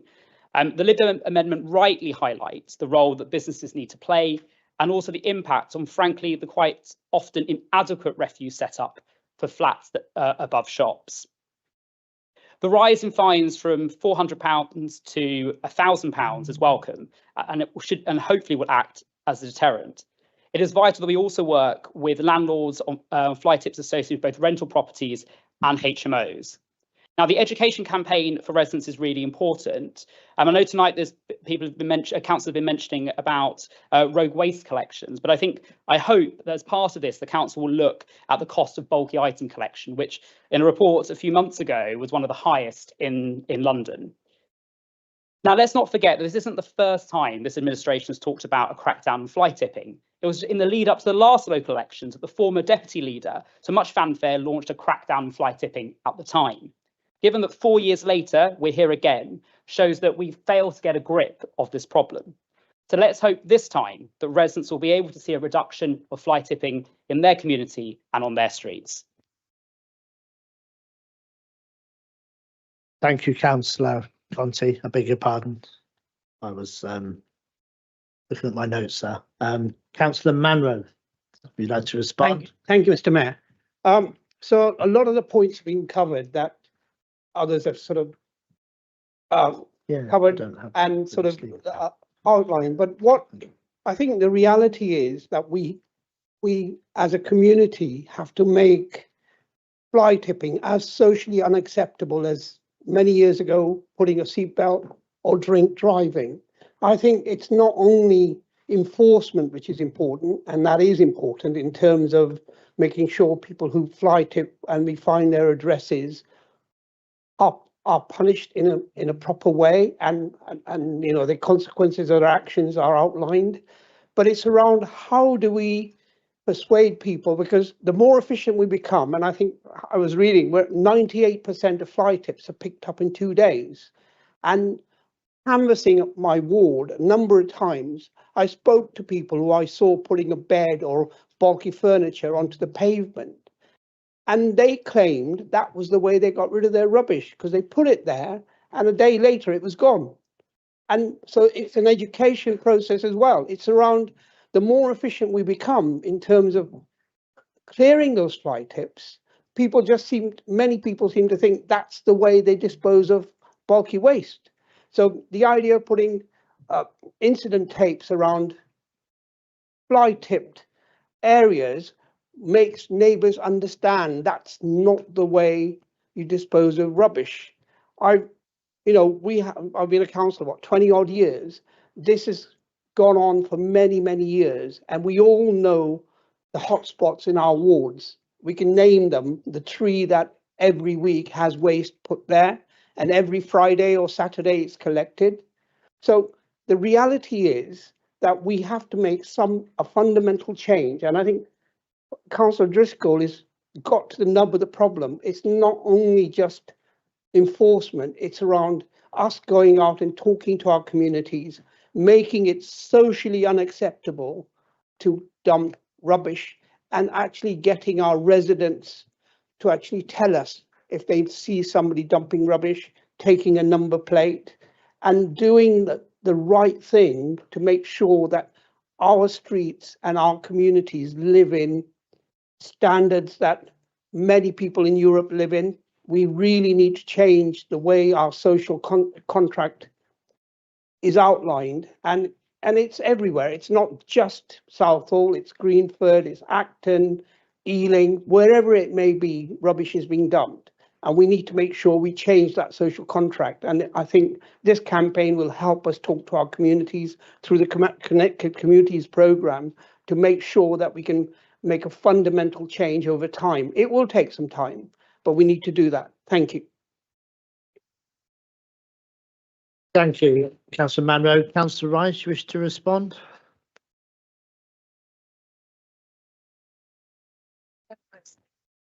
Sorry, if I'll use that one, yes. Yeah, take another mic, please, Councillor Rice. Thank you.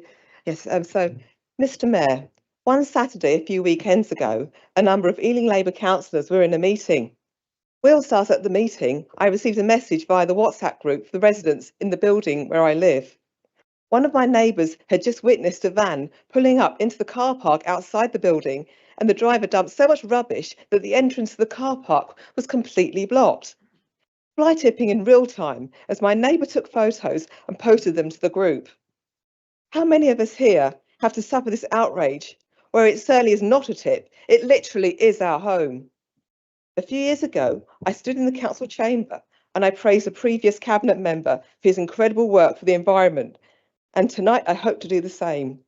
Whilst last time it was Councillor Marfuz who ensured that we excelled on recycling rates, this time it is Councillor Driscoll who has focused on cleaning our streets and has laid the foundations of zero tolerance in place to ensure that Ealing receive the respect that residents deserve.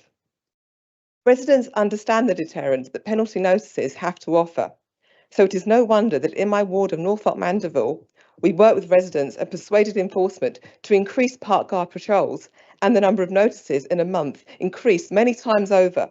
And this was something to celebrate, as offenders would be deterred in the future if they thought that Norfolk was a soft touch. Residents also understand the benefit of CCTV, and I've had the privilege of visiting our CCTV control room to see for myself how vehicles and persons who fly tip can be followed camera by camera.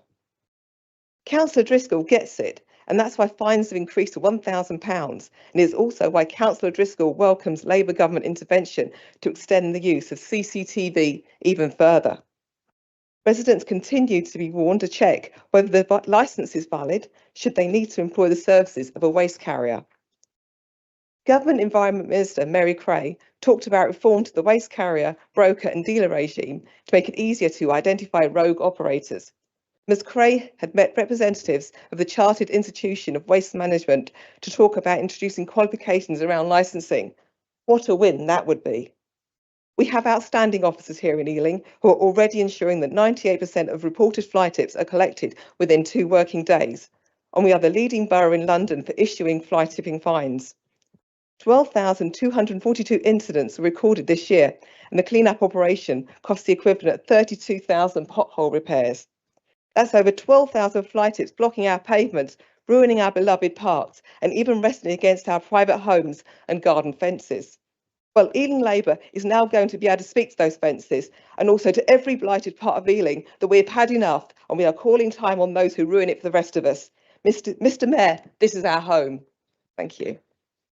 Thank you, Councillor Rice. Councillor Jasburnand. To speak in this important debate on a matter that deeply concerns the residents of my ward, Southall Green, and of course, across our borough. Mr. Mayor, as the motion rightly highlights, fly tipping takes many forms, whether it's individuals dumping bulky household items, leftover DIY waste, or even commercial operators offloading entire skip loads. Mr. Mayor, all of this is not acceptable. It's unacceptable. It's a selfish act where a small minority assume that others should clean up after them. As our campaign rightly says, this is our home, not a tip. Everyone in the borough has access to affordable and responsible ways to dispose of their waste, and most residents use these options. These law-abiding residents go that extra mile to ensure our streets and open spaces are clean and safe. Mr. Mayor, Ealing Labour proudly stands with these responsible majority. Yet we know this is not a simple issue to solve. That's why we need the support of that same responsible majority to apply pressure on the irresponsible few. Where individuals are turning our borough into an eyesore, we have the powers to act, and we will use them. We will catch them and we will find them. Mr. Mayor, community support is vital. Residents and local groups should feel empowered to report fly tipping whenever and wherever they see it, whether it's a single item or a truckload. Mr. Mayor, this behaviour is unacceptable, and with your help, with the community's help, and with the residents' help, we can challenge it and bring those responsible to justice. The Labour government has rightly toughened penalties for those who use illegal dumping as a way to profit. As the motion notes, Mr. Mayor, fly tipping is now subject to serious criminal sanctions. Mr. Mayor, here in Ealing, we've followed suit by increasing the penalties for fly tipping. Anyone we catch will now face a £1,000 fine. I fully support these stronger penalties, as well as the excellent work my colleague Councillor Driscoll and our officers are doing. Mr. Mayor, I welcome this campaign and repeat our clear message to fly tippers. We will find you, we will catch you. And finally, Mr. Mayor, a message to our community.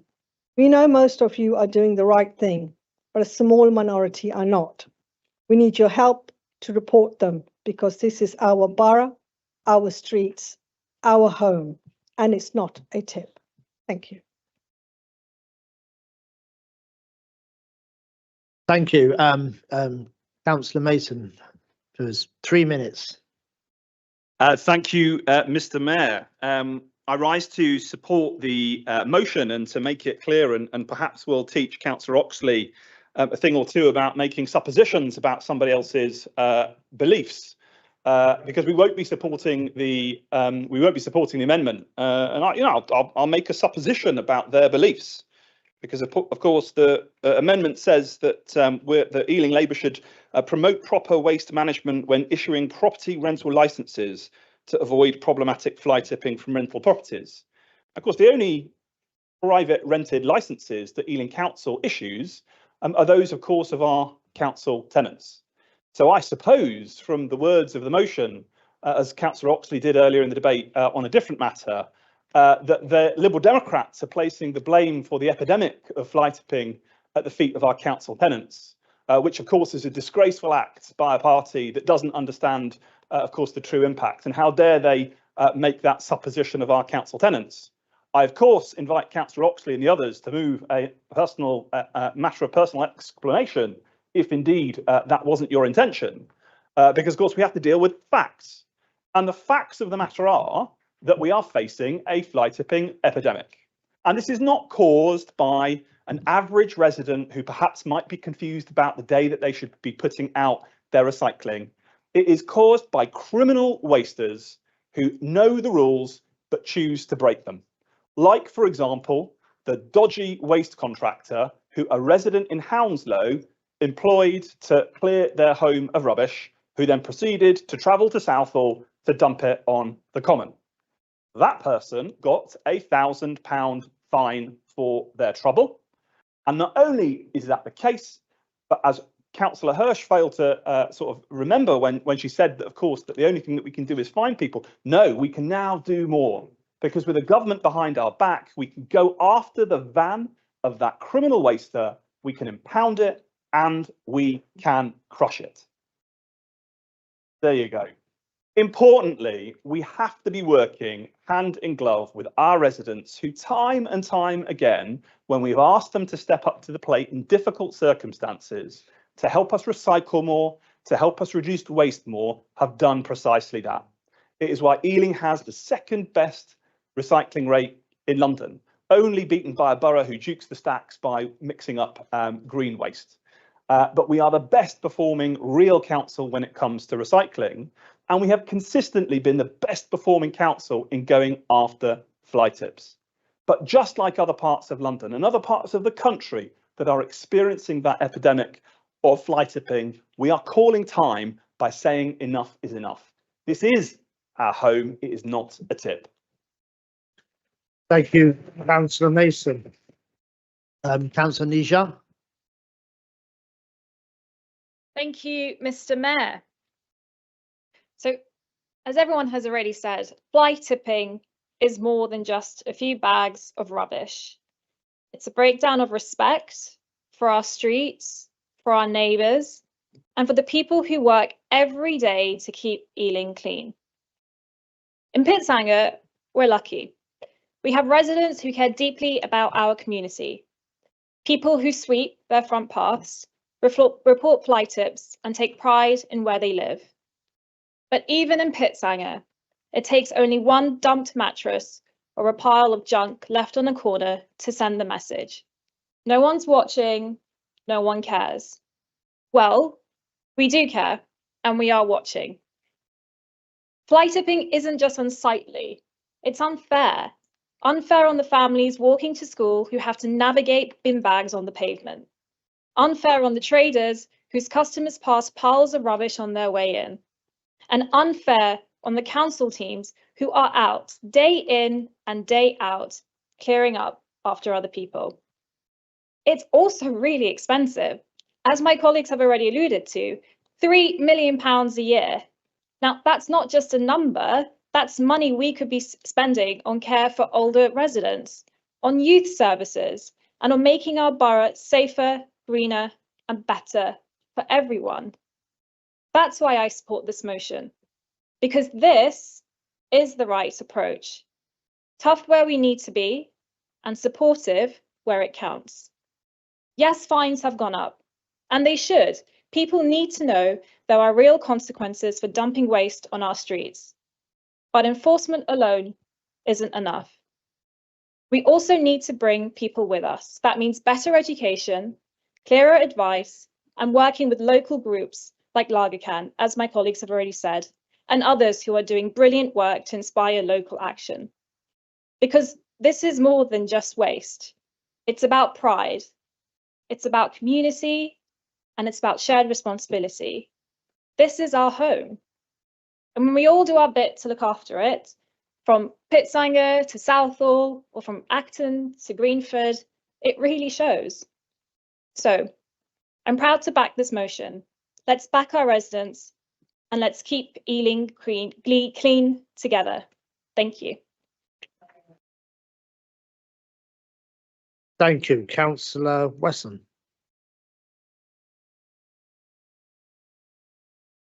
Thank you, Mr. Mayor, and I'm glad to be following my Pitsanger ward colleague tonight. I rise to support in full support of this motion and to make something very clear on behalf of residents in Pitsanger. This is our home, not a tip. Fly tipping is not just a nuisance. It's a crime that scars our streets and damages the places we call home. Across England, local authorities dealt with 1 million fly tipping incidents in the last year, and 60% of that was household waste, dumped carelessly on pavements and in alleyways. Here in Ealing, we're tackling the problem head on. We issued over 2,500 notices, fixed penalty notices for fly tipping during the last financial year, more than any other borough in England, in London. That's real action. And now we're hitting offenders even harder, with fines increasing from £400 to £1,000. But as we've heard, enforcement is only part of the solution. We also need to understand and talk about the wider consequences of fly tipping and why it matters so much. Firstly, the environmental impact. Illegally dumped waste can contaminate soil and water, destroying habitats and harming wildlife.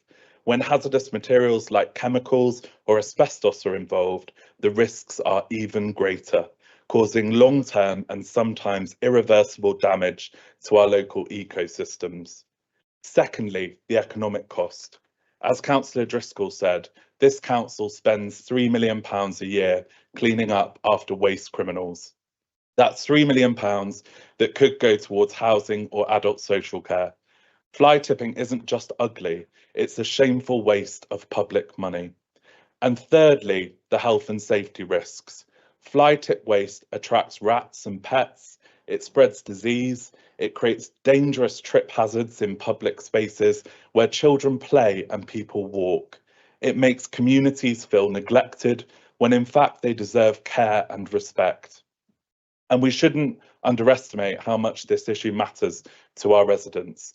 Communities get genuinely exercised about fly tipping because it affects their everyday lives. It chips away at the pride that people have in their neighbourhoods. It makes clean, well-kept areas feel uncared for. Tackling this is about more than enforcement. It's about restoring pride and giving residents confidence that their concerns are being taken seriously. Mr. Mayor, I urge all members to support this motion. Let's clean up our borough and let's send a message that waste criminals are not welcome in Ealing. Thank you, Councillor Wesson. Councillor Houston. Thank you, Mayor, and I'd love to say how much I'm enjoying your first meeting as Mayor.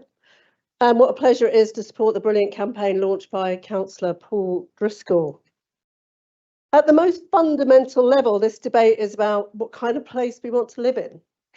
We all want to live somewhere where we have the right to live our lives how we want, but with that right comes responsibility. And you will hear over and over again on many of our local social media sites that fly tipping is the responsibility of the council. That fly tips in our streets is evidence of a council that doesn't care about clean streets. Overflowing bins are the council's fault. But it is not the council that leaves sofas rotting on street corners.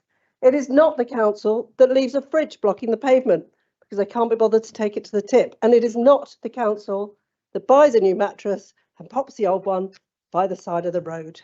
It is not the council that leaves rubbish strewn around our home. And it is not the council that cannot wait for bin day and instead dumps their food waste in our streets. Mr. Mayor, it is us.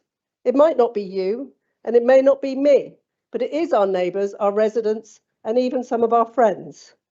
Well, I don't want any of us want Ealing to be a place where we don't take responsibility for us, for each other, for our neighbours and our towns. And we know that most of our residents do exactly that.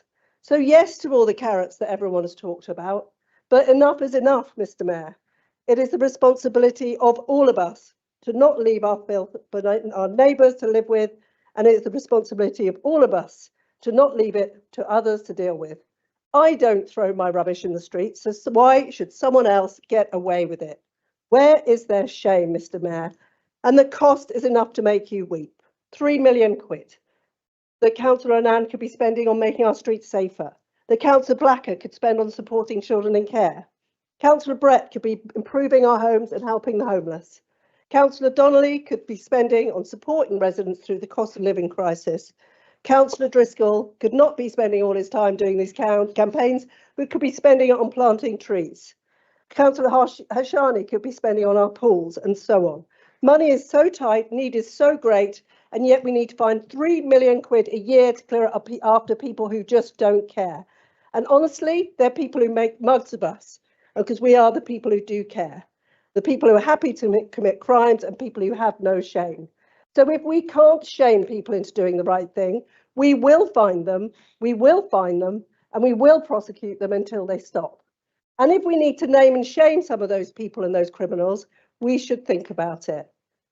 And we've got form on this. We've issued more fines than any other London borough. So hear this, we will find you. We will fine you. Enough is enough, Mr. Mayor. It's time to fight back. We will not stand for it anymore. Our message is clear. Ealing is our home, not a tip. Thank you, Councillor Newstab. Councillor Hirsch, you'd like to sum up your Thank you, amendment? Mr. Mayor. I think we all agree that fly tipping is a serious social issue and we have to address it really. And we also agree that we have to go after these criminals and as hard as possible. That's not the question. And enforcement is needed, and so is raising awareness and education for our residents. But I don't think that's quite enough.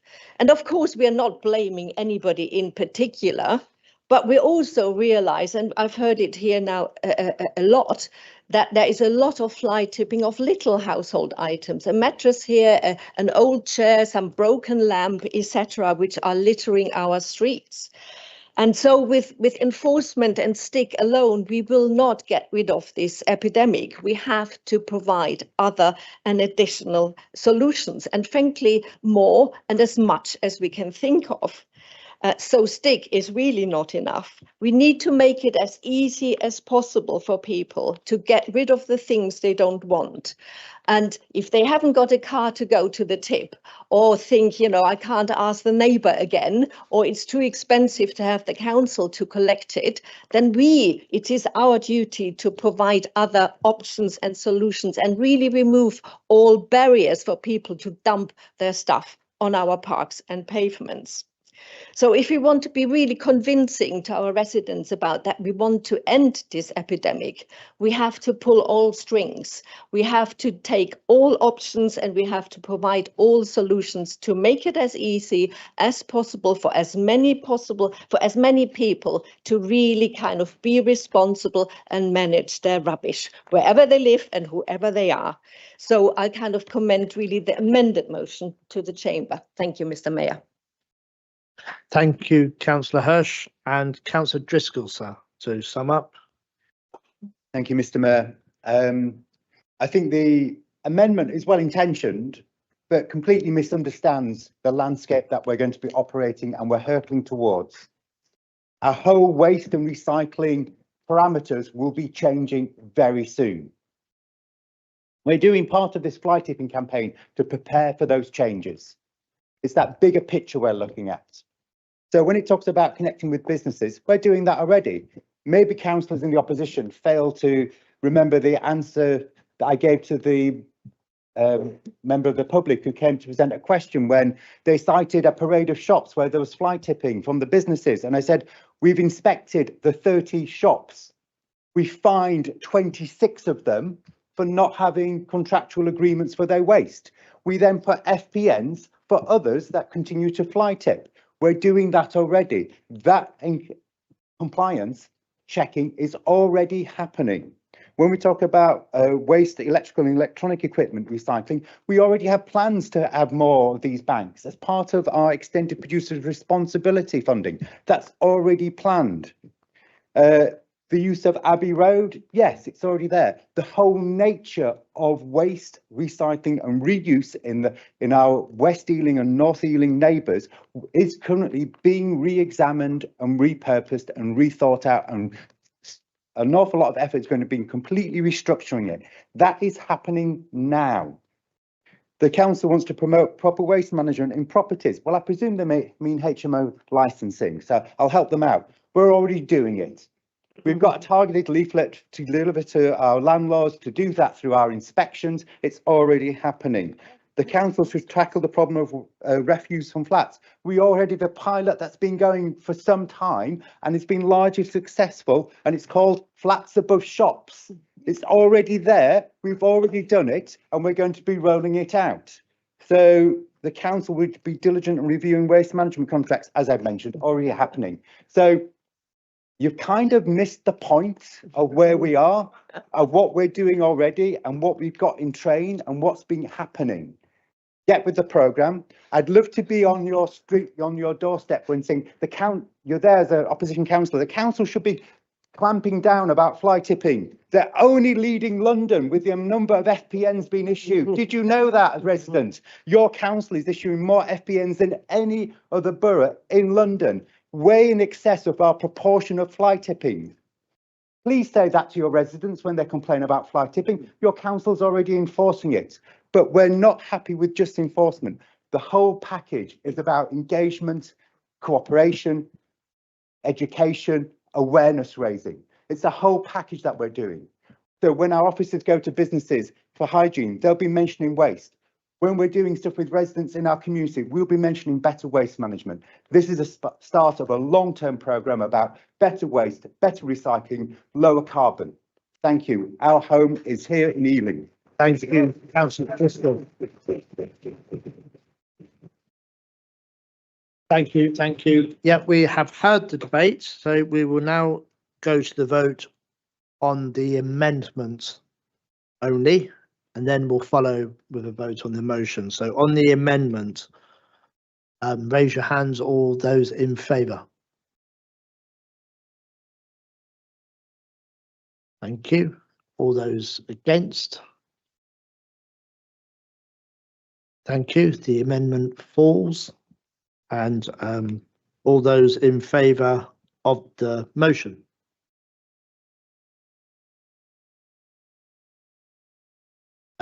Thank you. All those against? I do not see any hands, and for those at home, we do not, any abstentions is 0. So the motion is carried. Thank you very much. So I think the final bit of business before you, very welcome to come up to the Civic Suite beside the Mayor's Parlour for some refreshments. And the next date of the next full council meeting, be there, please. You will receive a summons on Tuesday, the 15th of July. Thank you very much. Good evening.